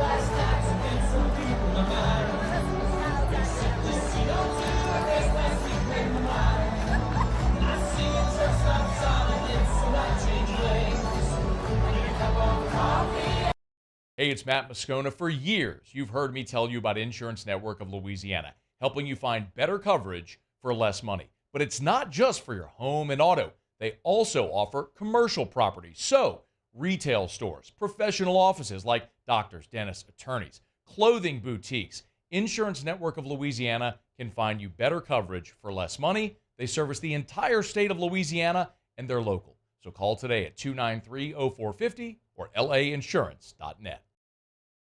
Jerry and Benny Payne began Central Plumbing Company out of their driveway in Tanglewood subdivision.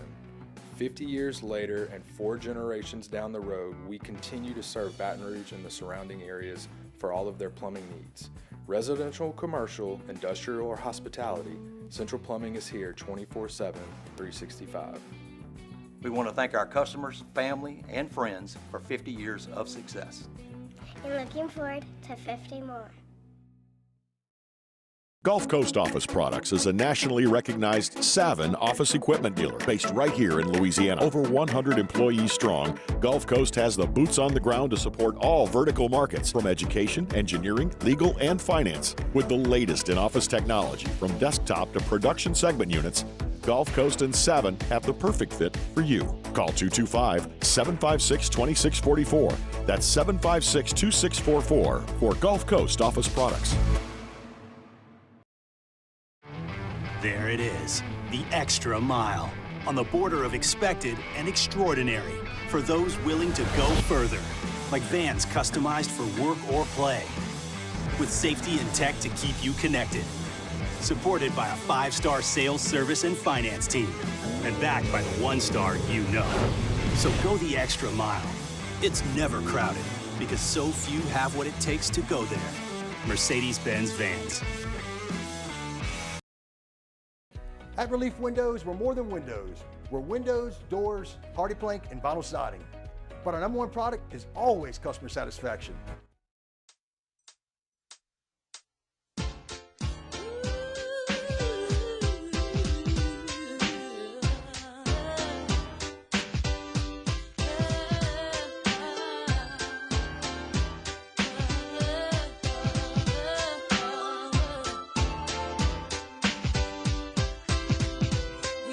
Welcome back to Off the Bench with Hester and T-Bob. Welcome back to OTB here, wrapping up hour number 1. Back in action tonight. The NFL crank it up. 2 of the best quarterbacks in the entire league. Remember, we'll be out there at the Queen in Baton Rouge watching the game if you want to come out. Taylor, how are we feeling about tonight's game, dude? You're going to love this. Mahomes is my fantasy QB. Oh, So, wow. going for the Chiefs in this one. I didn't do a single fantasy league this year. I don't have the T-Bob time. loves them, so I got forced back into my friend one. Did you? They held me hostage at the lake, and they kind of guilt tripped me about it. Just like Blackwell and that I don't crew? know how. Yeah. I don't know how I kind of got gaslit pretty hard. So I didn't want to play in the league at all. Yeah, you turned us down. And then they guilt tripped me into playing in it, but also got me to agree that I have to play the league. I have to pay the league $30 per player that I start on a bye. Because every single year I just like eventually get bored or I forget and I screw up. That's a great rule for you. I know. I'm the same way in fantasy baseball. I got gaslit hard though, dude. I'm in this league that I've been in for a long time, and I not to can't brag keep though. up with it. Projected win here in week number 1. Okay. Why do you hate OTB so much? I hate fantasy football. He just knows he can disappoint us, and we'll take him back. Asking you to do it, and you wouldn't do it for us, but you'll do it for every year I've done it for our league. What has happened, guys? I don't know. I What haven't has been here happened? every year. You've done it for you. You've abandoned your team halfway through. Thank you. I remember me and Thank you. I think it was me and Dev were Thank fighting you. for the #1 seed, and I got pissed because I'm like, well, Dev's playing T-Bob last week of the season. So. Yeah. Exactly. I ruin leagues. I ruin them. For whatever reason, my friends, I guess too, we've had this league going like 10 years. I don't know. I might as well just be donating money at this point. But I'm excited for tonight, man. I'm excited for the NFL to be back. I'm excited to watch these two quarterbacks do battle. I'm excited for all the storylines of, can Lamar and company take the step forward this year? Mahomes and the Chiefs are just going to look incredible like they always are. There's just something a bit different about. Again, it's not my favorite football because I love the unrefined madness of the college football game. But if you're just talking about the highest quality, the most polished, the most deadly, strong and fast football out there, that is the NFL. Yeah. And it cranks up tonight. And it's terrifying to gamble on, in my opinion. But we will be doing so at the Queen. So we need to start coming up with bets so we can all ride together while we're there.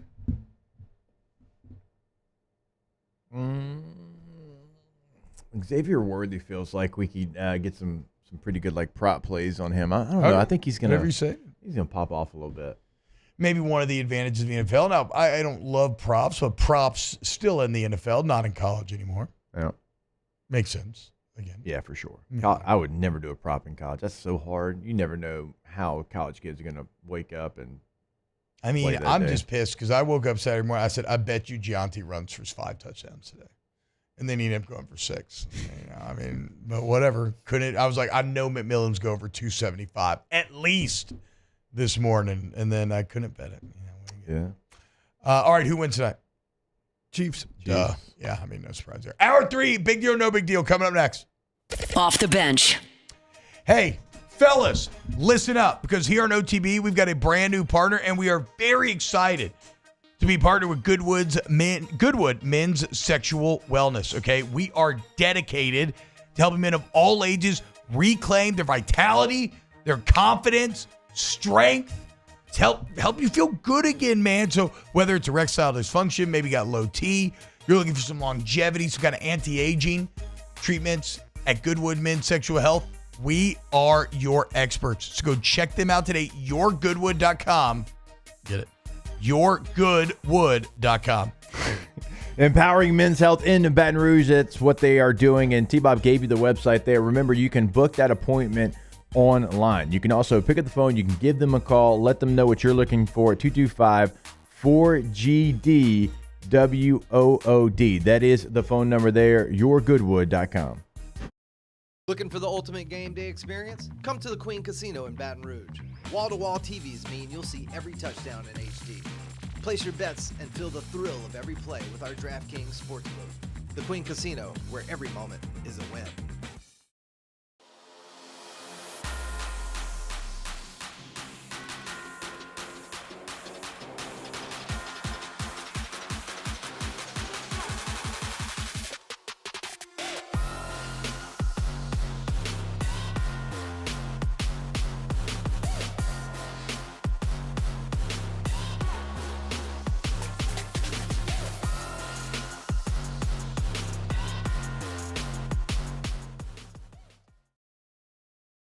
At Relief Windows, we're more than windows.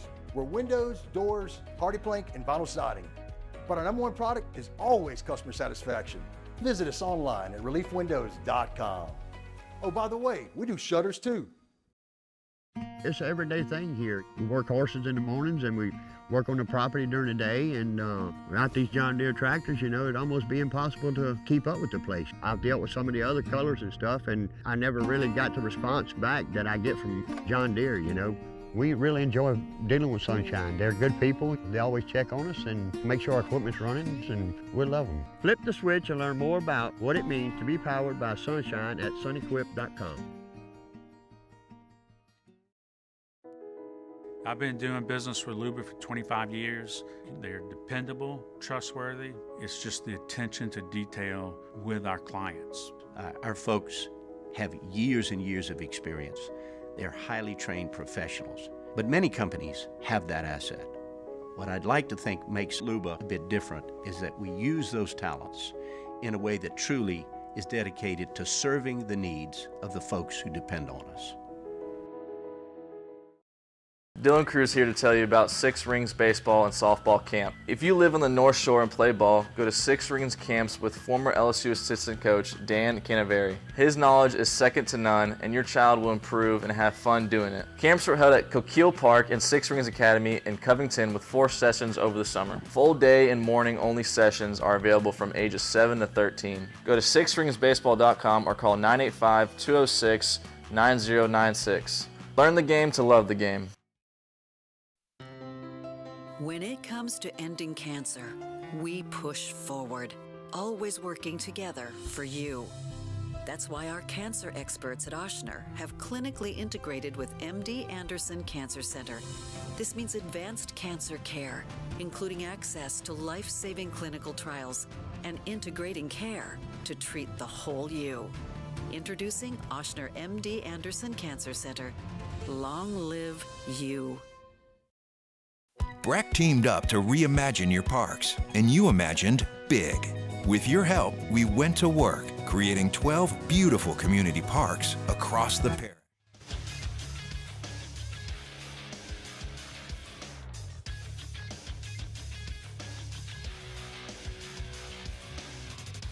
Good morning. It's 9 a.m. here on Thursday, September 5th. Today in Baton Rouge, expect rainy skies with a high of 92. In hour 3 of today's show, we'll have Big Deal or No Big Deal at 9 a.m. Then our weekly Munchies segment with the LSU executive chef, Michael Johnson. If you missed hours 1 or 2 of the show, you can catch it in the on-demand section at 1045ESPN.com. You can also follow us on Twitter or Instagram at OTB_ESPN and watch us on YouTube at the 1045 ESPN channel. Hour number 3 of Off the Bench, live from the Mercedes-Benz of Baton Rouge studios, starts now. Let's go, baby, let's go! All-Star Toyota presents Off the Bench with Jacob Hester and T-Bob Hebert. Yeah! Off the Bench with Jacob Hester and T-Bob Hebert. Dude, they said I gotta come off the bench. Now, here's Jacob Hester and T-Bob Hebert. All right, welcome back, OTB. Hour number 3. We got Munchies coming up next. Right now, it's time for a little Big Deal, No Big Deal. Ain't no big deal. Big deal? No big deal. Big deal. No big deal. No big deal. No big deal. Big deal or no big deal? Oh, is there any music here? Graham Mertz out for Florida. DJ Lagway in. Big deal or no big deal? I think it's a big deal. He is the future of Florida Gator football. I know you love this. He is a 5-star plus. Can't just be a 5-star anymore.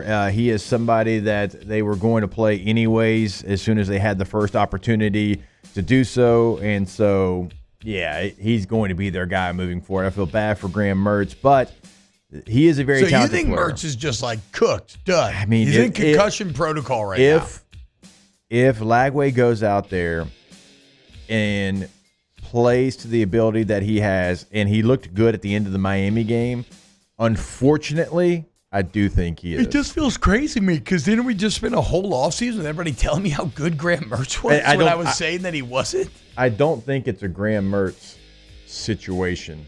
I really don't. I think it is a Lagway situation. And I'm trying to think of it's almost like Alex Smith, Patrick Mahomes type situation. Alex Smith wasn't a bad quarterback. Yeah, that's true. It was like Patrick Mahomes has his talent. He sat for a little bit, but now it's his time. I think Lagway would have sat if Graham Mertz didn't get hurt, but now it's like they have a built-in excuse. And they're playing Stanford, right? Is it Sanford or Stanford? Or is it Sanford? I read that wrong. Okay. So the thing about that is great opportunity for Lagway to make a splashy opening. I still don't think Florida's going to be any good. So no big deal. This is an irrelevant move on an irrelevant team. They looked bad. I don't know how many wins they get, but I can't get them to a bowl game. Were they the ones that had 2 linemen pull into each other this weekend? Was it the highlight making the rounds? Who was that? That might have been. Was that Clemson? That was Clemson against Georgia. Yes, Clemson had poor guy. One of the guards definitely had the calls backwards in his head as 2 guards pulled behind the center directly into one another. Big deal, no big deal. The LA Chargers quarterback Justin Herbert says his foot is now 100%. He missed basically all of training camp, 3 weeks at least, with plantar fasciitis. Says he's fully back, ready for the Raiders game. Big deal or no big deal? Again, kind of like Florida. Fine quarterback. He's good. Tough guy. Plays hurt a lot. He does. But, if a tree falls in the wood and no one's around to hear it, doesn't matter. I don't know what that means. Chargers, doesn't matter. You want to make a bet who's going to have a better record this year, Saints or Chargers? You think I'm saying the Saints matter? I think you have misconstrued me. Everything I just said would apply to the Saints as well. No big deal. Saints have more loyal fans than Chargers. I will give them that. I'm not an idiot. Okay, fair enough. Alondra, Taylor? Go ahead, Taylor. Big deal or no big deal after not practicing all offseason due to a contract dispute. Now, there's still not a new contract. Guess who was on the field in full pads yesterday? Jamar Chase of the Cincinnati Bengals. Big deal or no big deal? That's a big deal. Big deal because it didn't look like it was going to happen. Big deal also because if you're talking about contenders, right? I just made fun of the Saints and Chargers. But if you're talking about contenders, remember, the Bengals last year played the toughest schedule in the NFL by far. Wasn't it like 11 teams against winning records or something like that? Yeah. Joe Burrow played like 2 healthy games or something, right? Barely played. And yet how many games did they win? 8, 9? Like, if you want to talk about teams poised to immediately make a jump back to being championship relevant, the Bengals would be chief among that. And so, I do think this is a big deal because this is one of the best quarterbacks in the league's best friends. Not on a fridge level. I mean, like on the field, and probably on a fridge level, but I mean more like on the field, being badass. So big deal to me. No, I think it's a huge deal. He's one of the best players at his position in the NFL. This is their window to go win now. And you're seeing all these other receivers that are getting paid, and we'll see what that ends up looking like for him. The Bengals are a different team when Jamar Chase is out there. Like T. Higgins he's not happy either. He's playing on the franchise deal. So the last thing you wanted was a situation where Jamar doesn't play and T. Higgins isn't, he isn't inspired to play. Not that he's not inspired, but he's still angry about his contract situation. Yeah. I think T. Higgins is the perfect number 2. I don't know that you want him being your number 1 without Jamar Chase. And remember, you lost Boyd. He's no longer there either. So that's a veteran presence you had. Now, Jermaine Burton's your 3. And Jermaine Burton's talented, but he can be a little bit of a guy that's a no-show at times. Yeah. So, that's a huge deal for the Bengals. You always supposed to say, you're supposed to. I think it's a big deal that Jamar Chase. Well, I mean, it was mine, so. Oh, okay. So what do you answer? Big deal. Okay. So remember last year's Colorado and Nebraska game? When after the game, Shooter talked about how Nebraska made it personal. Mm-hmm. Remember they stomped on the Buffalo a bit. Throughout the summer, Rule had comments about, not playing for cameras and whatnot. Dion taking a bit of different tact before this game. Lauding Rule, talking about what a good coach he is, what a good program he is, how him, him being Dion, Rule, Dillingham, they kind of came in the same coaching class together, saying he roots for all those guys. Big deal or no big deal, Colorado playing the kindness card before this game after being very disrespected last year. No big deal. Remember, last year was this is personal. That was the message. Maybe they know what's coming in the game. That's what I'm wondering. They're like, we don't need to go out there and have those things in the headlines. Yeah, kind of wondering if they see it on the wall a little bit too. I'll be interested to see. Class of, and it's no big deal because whatever, it's Colorado, Nebraska. But I am fascinated to see the clash of ideologies here, right? Rule trying to build through development and trenches and size and beef and toughness and Prime trying to build with speed and flash and style and threat. Who will come out on top? I like Nebraska. We'll see that. I like Nebraska in that one too. I think they're going to cover. Anybody else? Big deal, no big deal? Yeah, I want to read Dabo's comments to you, and I also want to get everyone's thoughts on these. Please do. I mentioned them yesterday, but didn't get a chance to really have reaction from Taylor and Alondra.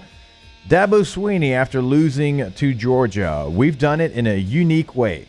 Now people want me to go do it some other way. They have lost their freaking mind. I'm not doing it another way. He would go on to say everything doesn't go the way you want it to every single time.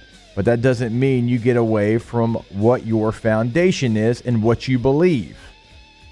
Big deal or no big deal? Dabo's comments after not changing course after losing to Georgia like they did. Big deal because this was a program that was a massive deal in college football for a while there. You could argue even had a mini dynasty. And yet, we know from watching Nick Saban firsthand, if you're going to maintain longevity, the willingness to adapt, just like look at nature, look at evolution, like look at anything on this earth, the ability to adapt is tantamount to success and longevity and staying relevant. So to hear your coach, who you already feel insecure about because of his unwillingness to change, to hear him double down on all that stagnation almost forces the hands of Clemson administrators to say we got to start having serious convos of if something needs to. Exactly. Like there's a lot of words to say what half the Spanish Armada says in the chat. He is daring them to fire him. Yeah. Like straight up. Just saying, F you, I ain't changing. What you gonna do about it? That is just being hard-headed, stubborn, like whatever you want to call it. That is like just trying to prove your point in a way that's not going to get proven. I mean, come on. The greatest college football coach of all time changed with the times because he knew he had to. Kirby Smart, who right now is the best college football coach, what does he do? He still built his team through high school recruiting at an elite level and supplements his roster with where he's deficient, where a high school guy isn't ready to take over, with 6 to 8 guys from the transfer portal. Well, and the theme of every Kirby Smart offseason is trying to find growth. 2 years ago, they studied the New Zealand All Blacks in depth. This year, it was studying Nike and their success in depth. Like he is constantly trying to find ways to grow, not just committed to, oh no, I have it figured out and we're going to keep doing it this way. It's a wild quote to have out there from Dabo. My favorite fake Dabo quote is, yeah, we're 0-1. 0-1 to the man who died for our sins. Wake up, y'all. Come on now. Okay? Clemson's going to be just fine. I think it's a big deal because, like you said, you got to learn to adapt. Like my dad always told me growing up, like improvise, adapt, overcome. And like you are not doing any of that. You are regressing. And it's like you said, if the greatest coach, if he adapted, then why can't you? And it's obviously not working. It's not working. Come on. I agree. Stubborn. Also, like you said, I could argue that they were a dynasty and you're about to make it fall off. Like, you're going to be the downfall of the dynasty. Do you really want that? Because he could have. Well, he was already, that's what I'm saying. But, like, you could have gone out on top. Yeah. And, like, you're just making yourself look bad. And if you don't want to adapt to it, then do like Nick Saban, retire. Yeah, I agree. Or, I mean, actually don't, though, because get fired so you get the buyout money. Well, yeah. I mean, like, screw reputation. I'll take that buyout money. Yeah. No, it's a big deal. First off, Alondra's dad's been watching Heartbreak Ridge. Great movie. He's actually a Marine, so. And there you go. Not. And is that? I was wondering what branch of the military that comes from. Is that a Marine saying? It might be. I don't know. I feel like it is. Yeah. Dabo proved the other day that he has enough talent to play with Georgia for one half of football. It was a 6-0 game in the first half, but they couldn't do anything offensively. And once your defense gave in, I mean, we talked about it, like Bo Collins was not great for you last year, but you let him walk out the door. I imagine Notre Dame had him a better NIL deal than you had since you don't really have any NIL. I get it. A lot of people aren't in favor of that, but like that's the way of college football. Dabo Swinney is a good football coach. He did not forget how to coach football. You're being stubborn at this point. We talked about it on Tuesday. I brought up like 3 coaches whose jobs might be on the line if things go south for him. I think Dabo's on that list. I get it. He's got a big buyout, but when is enough? Like you were talking about the comment in the chat, like he's daring them to fire him at this point. It's really sad to see because like Dabo could have built something great there at Clemson. He was on the rise. Saban was about to retire. Like he could have been next up. He's not. That program's lower than it's been in 10 years.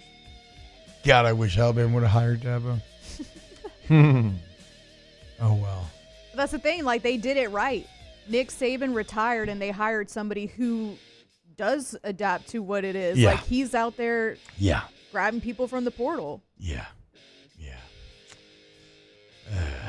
All right, any more? No, but there's this really good comment. Even Jesus Christ used the transfer portal for 3 days. Hey, after 3 days, he said, I'm out of here. Roll that stone. I'm going back home. And he didn't pull a Caden Proctor. Okay? He actually stayed home. Yeah. You punk. I love that story. It's a great story, to be fair. Rohit Calvacava says, I hate that DeBoer's so likable. I know, bro. DeBoer really truly is if Luke Skywalker took Vader's hand and, like, joined the dark side. Oh. All right, when we get back, let's do a little Munchies with our guy, Chef Michael Johnson. Off the bench. Go to ColemanRoof.com. ColemanRoof.com. That's Coleman Roofing and Construction, your number one, most reliable, most respected roofing company. The most complete roofing company as well, guys, as they do any size job anywhere in the state. Any type of roof that you need, they got. And the construction portion's on there as well. Because if you have like water damage and you need your drywall fix, your interior, or a tree falls your home, you need that rebuilt, then the roof fix, they do that, guys. So go to ColemanRoof.com, fill out a free inspection form, get in touch immediately, and you're going to see why they're so reliable, so respected, why Coleman Roof are the best. ColemanRoof.com is that website. You'll get contact information, Gonzales, Baton Rouge, Mandeville, Houma, Lafayette, throughout the state of Louisiana. It is residential, but also commercial. So if you own a business, they are truly the one-stop shop, the only place to call. Go visit the website, ColemanRoof.com.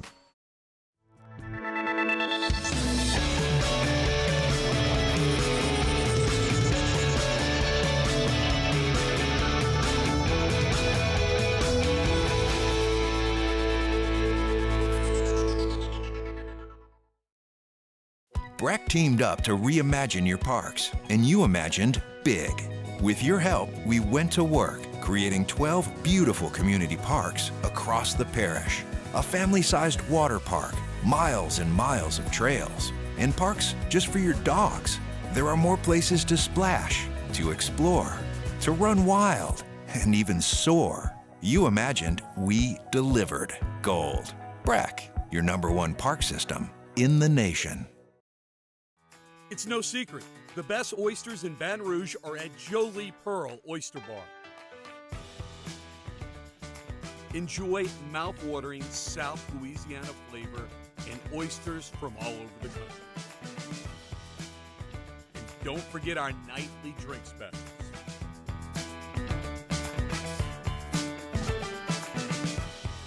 Jolie Pearl Oyster Bar, located in downtown Baton Rouge. Hey, it's Matt Moscona. For years, you've heard me tell you about Insurance Network of Louisiana, helping you find better coverage for less money. But it's not just for your home and auto. They also offer commercial property. So, retail stores, professional offices like doctors, dentists, attorneys, clothing boutiques. Insurance Network of Louisiana can find you better coverage for less money. They service the entire state of Louisiana, and they're local. So call today at 293-0450 or lainsurance.net.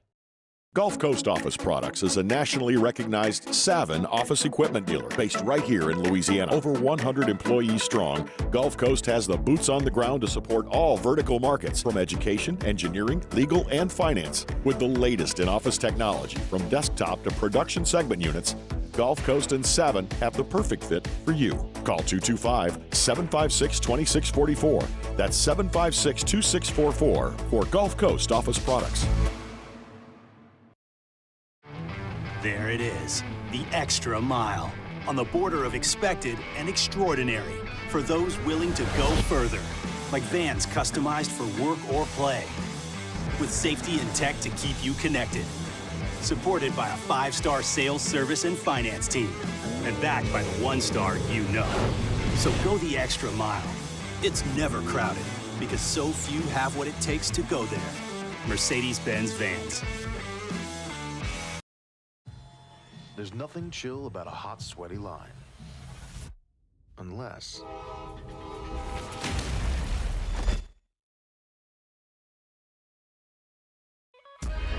New York City. You are now rapping with 50 Cent. Welcome back to Off the Bench with Hester and T-Bob.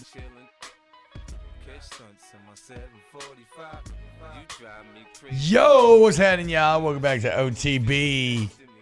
It's time for everybody's favorite time of every single week, and that is our guy, Chef Michael Johnson. As he comes on here on Thursdays, he answers all of your culinary queries. Chef, what's up, brother? What's going on, man? I'm good, brother. How are you? I'm doing well. How have the boys responded to a disappointing Week 1 loss? Oh, they came home with their heads up, man. You know, they played a good game. There was lots of stuff to look forward to.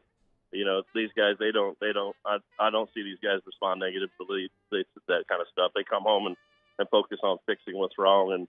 And you know, I mean, that's just how these guys are. Hashtag Munchies. I want to cook quesadillas tonight. What does Chef put inside his quesadillas? Veggies, chicken, steak, type of cheese?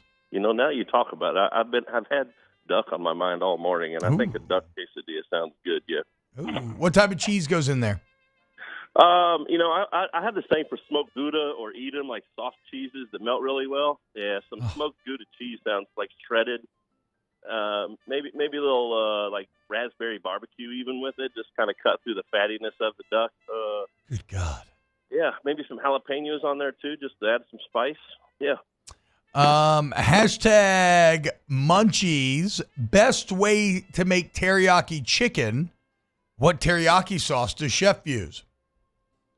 I don't remember the brand of the teriyaki off the top of my head. I think it's actually Kikkoman or something of that nature. I mean, we don't really go too off brand for that kind of stuff, but teriyaki, as far as we'll cook the chicken part of the way through slow and low, and then take the teriyaki later on in the cooking sequence and brush it, kind of like when you barbecue, right? Like you want it to dry up in the oven and get tacky. Yeah. And our ovens has what's called a crisp and tasty function, so it evacuates all of the steam. You know, when you bake chicken in the oven, there's steam that comes off of it, right? Because of the moisture content.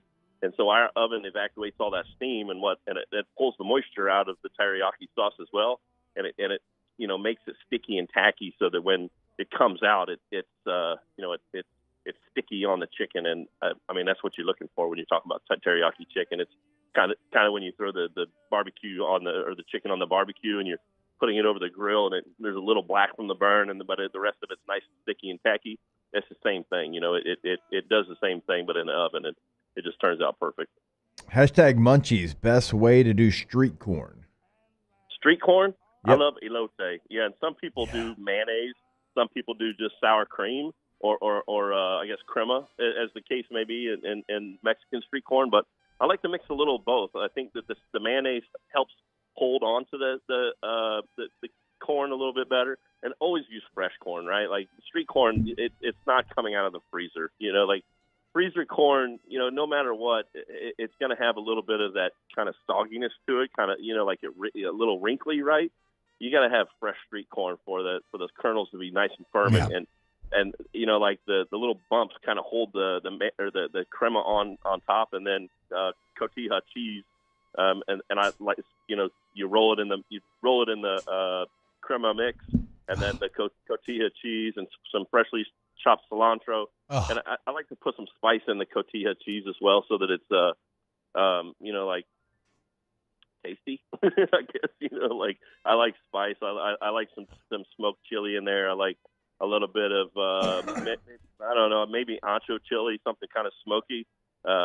Yeah, and whew, man, I'm making myself hungry thinking about it. I think a little lemon or lime juice in with your crema too to make it just a little bit acidic too. Yeah. Oh my God, the duck quesadillas with the street corn. Are you kidding me? Oh yeah, sounds like a good dinner. I had street tacos the other night. I found a little place called Blue Agave, I think, and they have lingua. They have lingua street tacos. Or lingua tacos. That's like the beef tongue, right? Am I crazy? Yeah. Yeah, there's one on Airline in Prairieville near. Gosh, I forget that sushi place, but yeah, it's right there in Prairieville. I still need to have some. I've had lingua tacos. I've never had lingua tacos. Oh, Hashtag man. Munchies. Yeah. Have you ever tried? I'm making RB&R tonight. Red beans and rice. Any special tricks that I can do to elevate my red beans and rice game? Oh my gosh, the train is. Is it a train? Yeah, my bad. Okay, I missed half of what you said. We know all about that train. God, I can't hear anything. Oh my God! How many times is it going to blow the horn? Okay, I think we should be good. I swear they see me standing outside and they're like, "Here he is." No doubt. We're on the radio. Yeah. Any tricks to elevate the red beans and rice game? I like to cook my beans in a flavorful broth rather than just liquid, right? Like if you are into chicken broth, I think chicken broth is probably the easiest and most flavorful. I'll cook my beans in chicken broth, and it helps kind of substantiate the umami flavor of the beans.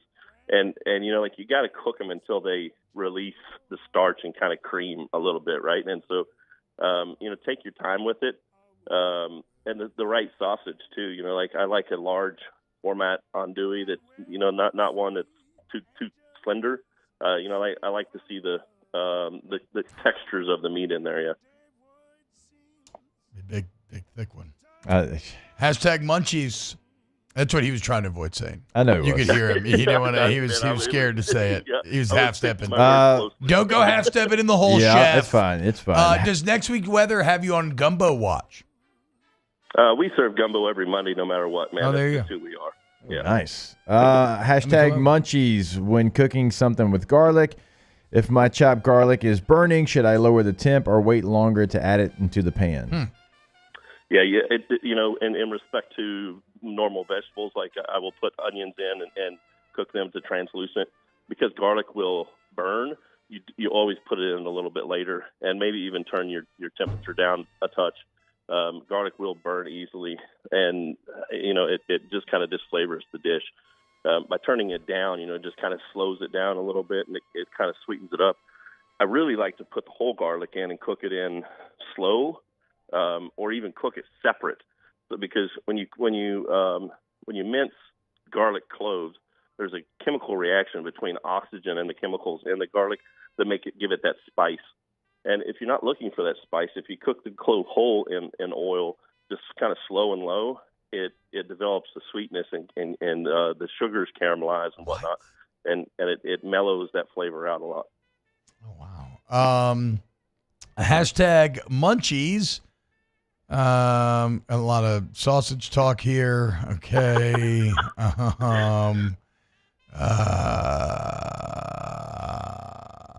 I'm not. Wow, this is a first here, Jake. Are you seeing a question? I don't think I'm seeing one. A lot of comments about sausage. Yeah, man, they really can't get over Chef's sausage preference. Hashtag Munchies. And even I don't have anything too much on the mind that I'm thinking about cooking or anything this weekend. Here we go. I missed this one earlier. Sorry. Hashtag Munchies. What are good sides to make on the smoker to go with smoked brisket? Oh man, this comes from Kansas City. My time in Kansas City, and they had it's not one of your typical sides, but they made a rice dressing with like a cheese and broccoli, and they put a little Mornay sauce in it, so it was kind of a little bit creamy. And it's like a broccoli casserole. And typically I wouldn't have that with my sides, but this little place called Smoking Gun serves that, and it's one of my favorite sides of it with barbecue as a whole. Like brisket, like burnt ends more particular. But I really love that broccoli cass with some barbecue burnt ends or brisket. Hashtag Munchies. Has Chef ever heard of a muffaletta dip? My sister took all that goes in a muffaletta, chopped it up, and added cream cheese and baked it. What's a substitute I could do with that for the cream cheese? God, that's tough because cream cheese is just fantastic, right? Especially, when you talked about doing that, though, like I want to put that on a bagel and eat it for breakfast. Man. Hell yeah, dude. Oh my God, that's where my mind went when you just started describing. I think it's a great idea. I guess, I don't know. The substituting that for cream cheese, that's a tough one, man. It's, there's other cheeses out there, but they just don't taste or feel, the way the cream cheese does. I think you need to whip the cream cheese to make it lighter and fluffier and spread easier. But, I can see that going into like a stuffed pepper or, I don't know, that, like a jalapeno, putting that in the jalapeno and wrapping it in bacon and frying it. Yes. Hashtag Munchies, best oil or butter to use when making scrambled eggs? We use canola for everything here. It just because when you're cooking on a saute pan, it tolerates heat better, and it doesn't have an off flavor. But if you're using butter, I try to use non-salted European butter. Mm-hmm. It just has a nice creaminess to it. It by and large is just a superior butter to most other butters. Yeah. You're the one that told me. Oh, go ahead. But there's an Amish roll butter out there that I really like, and it's like 2 pounds of butter. I've seen that thing. Huge, yeah, and I really like to cook with that at the house. It's a nice quality butter, and it's affordable. And if somebody tries to rob it from you, you can just throw it at him, knock him out. Thing's a brick. Yeah. Hashtag Munchies. What's another binder for pork ribs other than mustard? A binder? I guess he means like for the seasoning. Yeah, I guess. I mean, for a binder that's holding things together, I guess they're maybe rubbing it on the pork ribs. I wouldn't necessarily consider that a binder, but mustard in lieu of mustard. Some people, gosh, I don't know. I guess in my mind I'm looking to like taking a ketchup and making a barbecue sauce or even, but that's not anything remotely even neat. I think you could take a agave nectar and turn that into something cool with some chili peppers in there to kind of make it smoky and let it sit and get tacky. Maybe even like go an Asian theme with some yuzu. I really like Thai barbecue sauces with yuzu and mirin and you put a Japanese pear in there. You puree it all together and you soak your ribs in that overnight. And it's actually for beef Kalbi, but I have yet to find a dish that didn't go well with, man. I'm so hungry. Chef, last one from me. What's a protein that y'all use? Like something for high protein that's not your normal like chicken or steak. Like, and you need somebody that needs some protein, but maybe they get tired of eating that. I mean, salmon and steelhead trout are always things that are going to, like they're extremely high in protein. They have lots of omegas in there. They're super healthy. They're good for recovery. Even shrimp, you know what I mean? Like, really? I mean, shrimp is high in protein. It's good for recovery. It's a seafood dish. A lot of people think tilapia, but tilapia just has so much nonsense in it outside of what's good for you, with mercury and chemicals. So, I stay away from that kind of stuff, but seafood is always good, man. Grouper, bottom going fish. I stay away from the top predator fish, tuna, and we do use some tuna, but because those apex predators consume other fish, they're consuming what's inside of them. So you got to be careful of having too much of that in your diet. Hashtag Munchies. You go to the farmer's market to buy produce for the bedroom. Hey now. But all they have left is durian, ghost peppers, and a very intimidating cucumber. What are you getting, Chef? What are you buying? I think I'm going to skip and say I'm tired, man. I mean, not even the cucumber. Okay. I'm surprised. Hashtag Munchies. Those all made me wince just a little. Durian in the bedroom. Oh, not God. A good combination.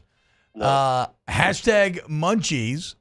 Has Chef ever heard of humamole? It's hummus and guacamole mixed together as a dip. I'm not, but I have made hummus from like fava peas or red beans or, actually from a chickpea that was green, which was extremely, extremely tasty. You get the chickpeas raw when they're still green and cook them and puree them. And it's an all new version of hummus, man. That's beautiful. Wow. I've never mixed guacamole with it. It sounds like something I would try. but I just have never tried it. Guacamole is one of those foods where there's few things that I found if I put it on that it gets any worse. It sounds a little hippie foodish, you know what I mean? Like, Yeah. hey, let's try this together. Hey, man, I made some humamole. All right, Chef, you're the absolute best. Thank you so much, man. I hope you have a great day. Take care, guys. That is Chef Michael Johnson, Executive Chef for LSU Athletics. He answers your Munchie questions each and every Thursday here on OTB. And here on OTB, we are brought to you by centralplumbing.org. Go to centralplumbing.org. That's 925-8552 is the number, 925-8552. And Central Plumbing's been at it, y'all, for a half a century, 50 years, okay? So you can't hit them with a problem they don't know how to solve. Go to centralplumbing.org, centralplumbing.org. Again, guys, 24/7 bridge service, flat rate pricing, licensed bond insured employees, great warranty once the work is done. You have peace of mind every single step along the way. Hashtag Munchies. Does the team need more milk? That was always my favorite. We're like old school partners back in the day. Like I had a buddy who every time he had to gain weight for football, he would just start drinking milk and eating I am peanut butter a sandwiches. full believer in milk and what it does for your bone strength. And So what do you think this LSU team drinks enough milk? Needs some more. Yeah, I am a full believer in the benefits from milk. All right. When we get back, we'll ask our own Harvey Milk, Tay-Tay, for his NFL story of the day. Keep it locked. Off the bench. Get Gordon and get it done. 225-888-8888. Gordon McKernan, injury attorneys, going to stand up the big insurance companies and get you what you deserve when you need them. Join many of your favorite athletes on the G Team by calling them up when you get an accident or going to getgordon.com and filling out a free consult. They'll get in touch with you immediately. You can also see past results from satisfied customers. You see the plethora of different cases they handle there at Gordon McKernan Injury Attorneys. Check them out today. Get Gordon. Get it done. Like T-Bob said, you go to the website, getgordon.com. You can get everything done right there. You can ask a question on the website. You can get a consultation set up and see what they've done for others. And on social media, you can see what they're doing in the community. Always something here in Louisiana. Also, what they're doing with your favorite Louisiana athletes. All right there at Get Gordon is always going to be the handle. And then if you're in Louisiana, no matter where you're at, it is your area code followed by 888-8888. That is Gordon McKernan. Get Gordon and get it done. We're Rev Business, a local provider with nearly 90 years of experience. So when it comes to business in Louisiana, we know that personalized service is key. And we're here to go the extra mile with all fiber solutions that deliver what every business needs: reliability and quality. We're not just providers. We're the local team dedicated to helping you succeed. True partnerships are homegrown. Rev Business, internet, phone, managed services. Visit us at letsrev.biz. When it comes to choosing energy for your family and your home, make the smart choice with natural gas. You can count on efficient and affordable natural gas to keep you comfortable and reduce your environmental impact to help protect our planet. Together, we're fueling our energy future. Atmos Energy.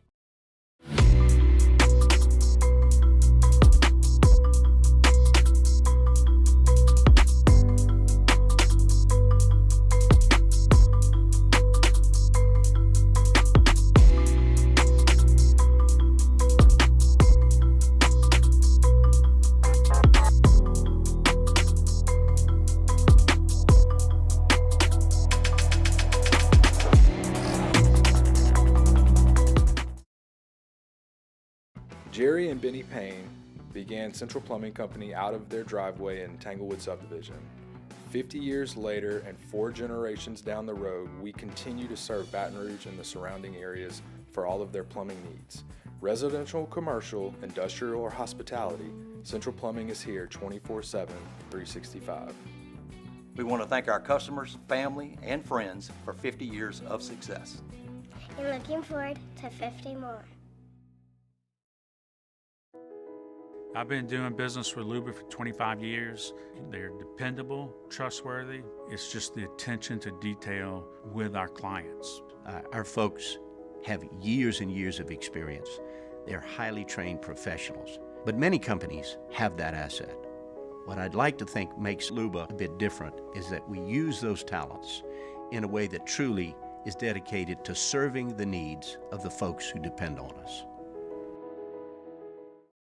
Dylan Cruz here to tell you about Six Rings Baseball and Softball Camp. If you live on the North Shore and play ball, go to Six Rings Camps with former LSU assistant coach Dan Canaveri. His knowledge is second to none, and your child will improve and have fun doing it. Camps were held at Coquille Park and Six Rings Academy in Covington with 4 sessions over the summer. Full day and morning only sessions are available from ages 7 to 13. Go to sixringsbaseball.com or call 985-206-9096. Learn the game to love the game. Gulf Coast Bank and Trust is giving our customers the power to bank anywhere, anytime during this challenging event. And we're right there with you. Our mobile banking app is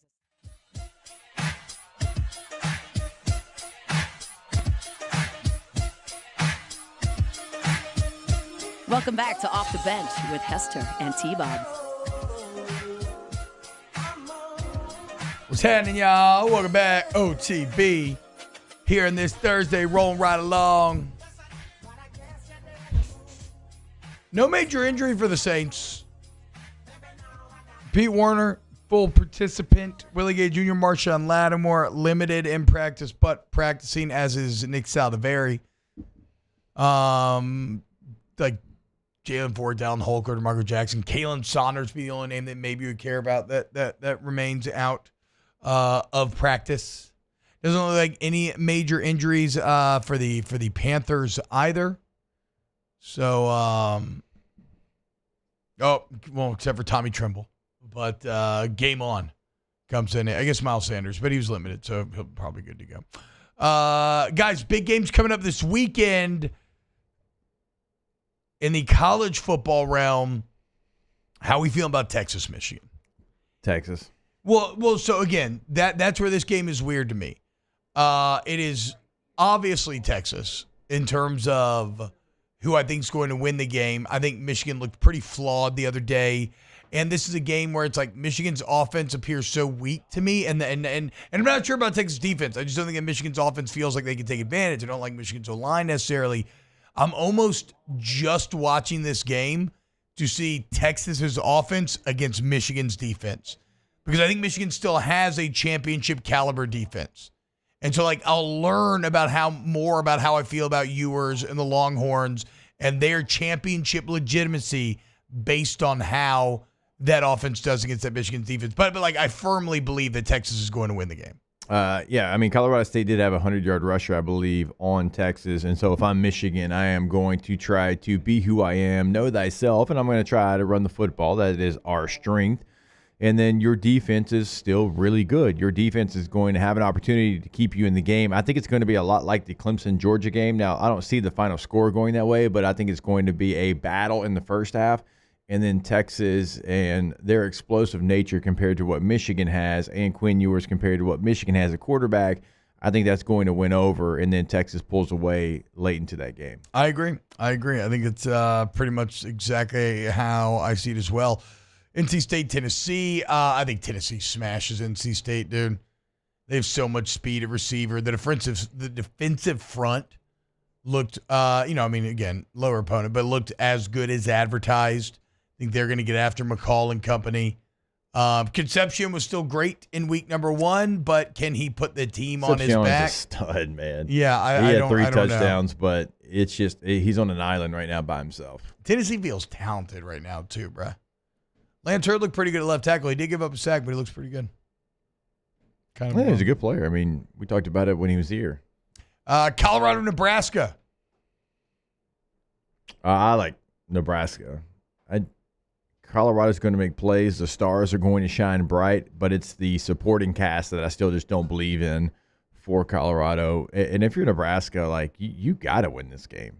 Yeah. You have to. For the narrative of your program, you have to go win this game. In Lincoln at night. Isaiah Nair had a great game week 1, so if you're looking for Nebraska skill players to pay attention to, again, this is just going to straight up be and Nebraska's secondary is a strength of that team, so if Travis Hunter does it again, it's even more impressive, but it's just can Shooter Sanders and Travis Hunter put the team on their back and find a way to overcome what should be a deficiency in the trenches. Yeah. And a Nebraska team that is overall just top to bottom more talented than Colorado is. Even though they They have overall more talent. They're more solid, The but stars, they don't have but- they don't have the two guys like Shadur and Travis. Yeah, it's a must-win game for Nebraska. The crowd's going to be in 11, and I don't see them losing this game. And if they do, that is a worry for them. What are you smiling about, Taylor? No, I was just reading the chat, but I'm going Colorado in this game. Dion is really that's such a starting to lie. win me over. You're such a liar. I'm on board now. He's being the nice guy. Going up against Nebraska, it's about time. So I'm gonna Shut up I'm gonna ride and with give the me Buffs. a Tay NFL story of the day. It's time for Tay-Tay's NFL Story of the Day. Your daily dose of NFL news from Taylor Sharp. Are you a Moonanite? Is that true? That's what I was grinning at. No, I'm not. Do you even know who the Moonanites are? I'm assuming people from the moon. Do you Aqua Teen Hunger Force? I do not. Okay. You guys know that Do you I am think a he does? massive. No, I You didn't know who Harvey Milk was. No, It's yeah. true. You guys know That's that I'm more surprising. a massive Jerry Jones fan. Yeah. He sat down with an hour for an hour on the Stephen A. Smith show. Oh. And they have done, it's an hour and 10 minutes. I have actually not watched the full thing. I'm only about 20 minutes in. How do we not have clips of this to play on the show? Stephen A. asked didn't him know this questions happened. about not signing Derrick Henry, which, of course, Jerry Jones danced around in his own Jerry way. He talked about the contract negotiations they've been through in the offseason. And then when he gets to Dak Prescott, tell me if this makes sense to you guys. He asked him about the contract situation. Jerry Jones said, we have the challenge of not only recouping what we have spent on him over the last 4 years, we've also got to add to that with what we're going to pay him for the future. That is a direct quote. I did not take out any words or add anything. So what does he mean? Like, I don't know. That's why I'm asking you guys. he's saying that like he's saying we don't feel like we've got our money's worth up to this point. We still got to pay way more money. He better win a Super Bowl. That's what it sounds like to me. Oh, there you go. And then they'll pay him for the future. I'm okay with that. Oh yeah, because he doesn't have a contract. Right. Yeah. Yeah. Like after this season, he's an unrestricted free agent. It's actually, I mean, you know, I understand the mindset. I understand the mindset. He's just going to say F it and hit reset if Dak proves again that he can't get done in the playoffs. With the Stephen A. Smith show, he comes in. And you're going to end up with Connor Wegman. Ooh. Yeah, there you go, Tay-Tay. Nice that you got Trey Lance there, Bo. I got Trey Lance. My bad. You guys, mock draft came out yesterday. An NFL mock draft from CBS. I'm going to try to find the name of the guy. Guess who they have the Cowboys selecting at 23rd overall? I don't care. Garrett Nussmeier. Okay, that's kind of cool. They have him moving on from Dallas. That's kinda cool. And they are moving on from Dak, and they are taking Garrett Nussmeier. All right, when we get back, close out the show next here on Off the Bench. Off the bench. Guys, go to trashrangers.com. That's trashrangers.com. That's right, baby. New website, trashrangers.com. Very easy. Everything. I guess, very easy, just like dealing with Trash Rangers when it comes to your waste management needs. So you need somebody who is going to, let's say you're a business. You have front load dumpsters. You need picked up like up to 6 times a week. Well, they got your back. They're flexible. They can do whatever you need. You need any size roll-off dumpster for big projects or whatnot. Again, they got your needs. Residentially, if you live in Livingston or Ascension, make the switch today like your neighbors did. Go with the local guys who give a damn, who text you the night beforehand to remind you they're coming out. Go to trashrangers.com today. Yeah, when you go there, you can sign up for residential service. You can sign up for a commercial service. You also can find out that information about those roll-off dumpsters. They got 3 different sizes to choose from. So if you got a project going on at your house or at your business, that's the greater Baton Rouge area. They can help you. New website, trashrangers.com. The Windsor Senior Living Community in Mandeville, Louisiana is a beautiful, vibrant apartment community geared towards seniors. They are nestled right in the heart of Mandeville, where seniors live a more carefree lifestyle in spacious apartments with the peace of mind that comes from having a little extra help. Call the Windsor at 985-624-8040 to schedule a lunch and tour. Come see how the Windsor can be your passport to peace of mind. When it comes to ending cancer, we push forward, always working together for you. That's why our cancer experts at Ochsner have clinically integrated with MD Anderson Cancer Center. This means advanced cancer care, including access to life-saving clinical trials and integrating care to treat the whole you. Introducing Ochsner MD Anderson Cancer Center. Long live you. Breck teamed up to reimagine your parks, and you imagined big. With your help, we went to work, creating 12 beautiful community parks across the parish. A family-sized water park, miles and miles of trails, and parks just for your dogs. There are more places to splash, to explore, to run wild, and even soar. You imagined, we delivered. Gold. Breck, your #1 park system in the nation. Electricity is all around us, and our families depend on it. Every day is sparked by the power of a cold drink or a warm meal, a movie night, and a comforting light at the end of a dark hallway. From sunrise to sunset, playtime to bedtime, our team is ready to take care of your electrical needs. Even in the case of an after-hours emergency, the light in your life shines brighter with Mr. Electric. Hey, it's Matt Moscona. For years, you've heard me tell you about Insurance Network of Louisiana, helping you find better coverage for less money. But it's not just for your home and auto. They also offer commercial property. So, retail stores, professional offices like doctors, dentists, attorneys, clothing boutiques. Insurance Network of Louisiana can find you better coverage for less money. They service the entire state of Louisiana, and they're local. So call today at 293-0450 or lainsurance.net. Gulf Coast Office Products is a nationally recognized Savin office equipment dealer based right here in Louisiana. Over 100 employees strong, Gulf Coast has the boots on the ground to support all vertical markets, from education, engineering, legal, and finance. With the latest in office technology, from desktop to production segment units, Gulf Coast and Savin have the perfect fit for you. Call 225-756-2644. That's 756.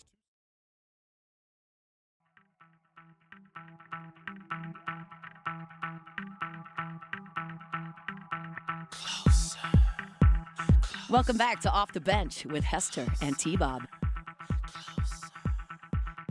I think you'll be a good Christmas movie. Hyper-violent Christmas movie. What's going on, y'all? Welcome back to OTB. Remember, guys, Pinnacle Exterior Construction, if you need, maybe you want to build the pool of your dreams, completely custom job, you want to choose some of their spec pools where you still customize it based on what you want with like these templated options. Maybe you want to build a fence, any size or type for your backyard, maybe around the pool, anything, any outdoor, an outdoor kitchen, outdoor living area. Put some turf in your backyards. It's all at Pinnacle Exterior Construction, PECbuilt.com. Remember, we build the spaces, you build the memories. Please go check out PECbuilt.com, because when you go on the website and you see the videos, you see the pictures, you see the gallery, the artisanship, you're going to be blown away. Go to Pinnacle Exterior Construction, PECbuilt.com. Right now, it's time for Ask the Bench, brought to you by Cole Kirsch Light, Visit Arts Ultra Blue Moon Light Sky Citrus Suite. Is the NFL putting players in danger with these interviews in games now with all the unrest in the world? No, I don't think so. Wait, what? I don't see how one's related to the other. I don't know. Ask the Bench. T-Bob, will you eat excrement out of a red Solo cup with a spoon if LSU loses to Nichols this weekend? Book it. Yes, I will. I did say that Yes, I told Alondra Tuesday that if LSU lost to Nichols, I was going to come burn this building down because there's no point in us doing this job anymore. So we still have not found FSU guy, have we? No, he's deleted everything. Smart man. Everything. Smart man. You know? Smart man. You don't want to. disappear You into do oblivion. not want to be on the internet on video eating dog poop. No. Just disappear. Who But like cares? that was an aggressive bet to make. Like Boston College is not Furman. Yeah, bro, but it's been a solid 2 years for FSU. You think you're better than you are. I'm the Snaps earlier this week. What's the schedule like today? Stream games, usual time. No, usual Snaps time, guys. High noon. We're going to talk to David Pollack a little bit, preview some more games, react to some more news stories. Ask the Bench. Favorite part of the Vegas weekend? The pool party. It's a lot of fun until it wasn't. The flight home, because God, Yeah. I was ready to get home. Same. I would say that, except the flight home was miserable, and we just added on an hour just like chilling on the tarmac for no reason. God, those seats suck. Yeah, the wedding was great. Shout out Mr. Fun, though. Solid travel. Jason Ramzan. The charter experience, very easy getting in and out. Hashtag Ask the Bench.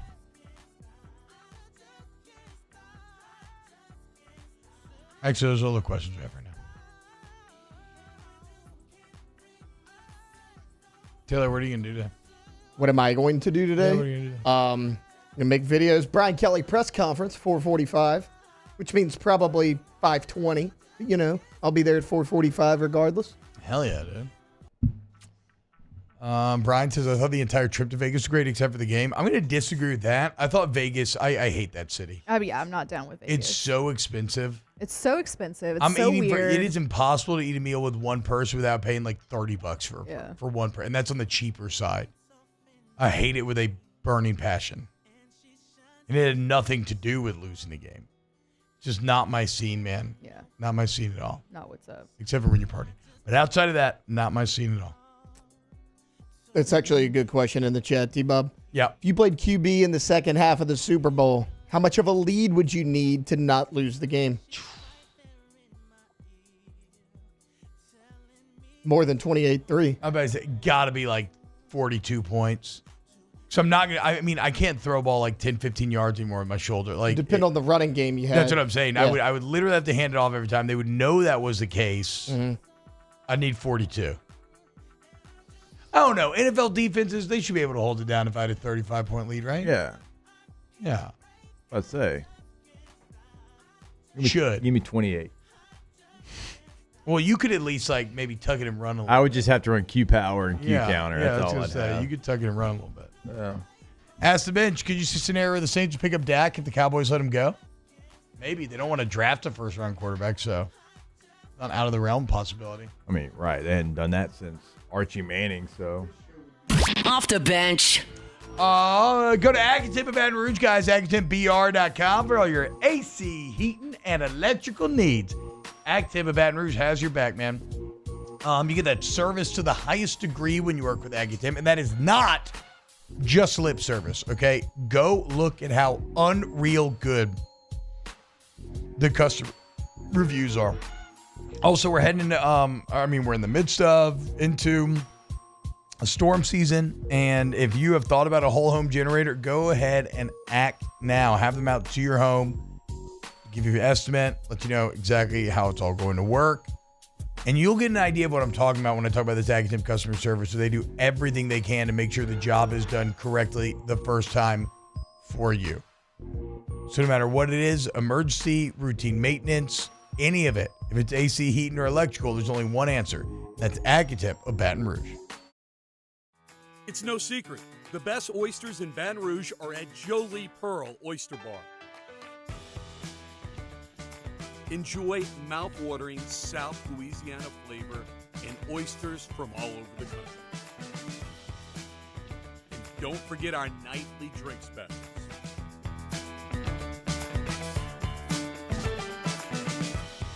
Jolie Pearl Oyster Bar, located in downtown Baton Rouge. There it is, the extra mile, on the border of expected and extraordinary for those willing to go further, like vans customized for work or play, with safety and tech to keep you connected, supported by a 5-star sales, service, and finance team, and backed by the 1-star you know. So go the extra mile. It's never crowded because so few have what it takes to go there. Mercedes-Benz Vans. Jerry and Benny Payne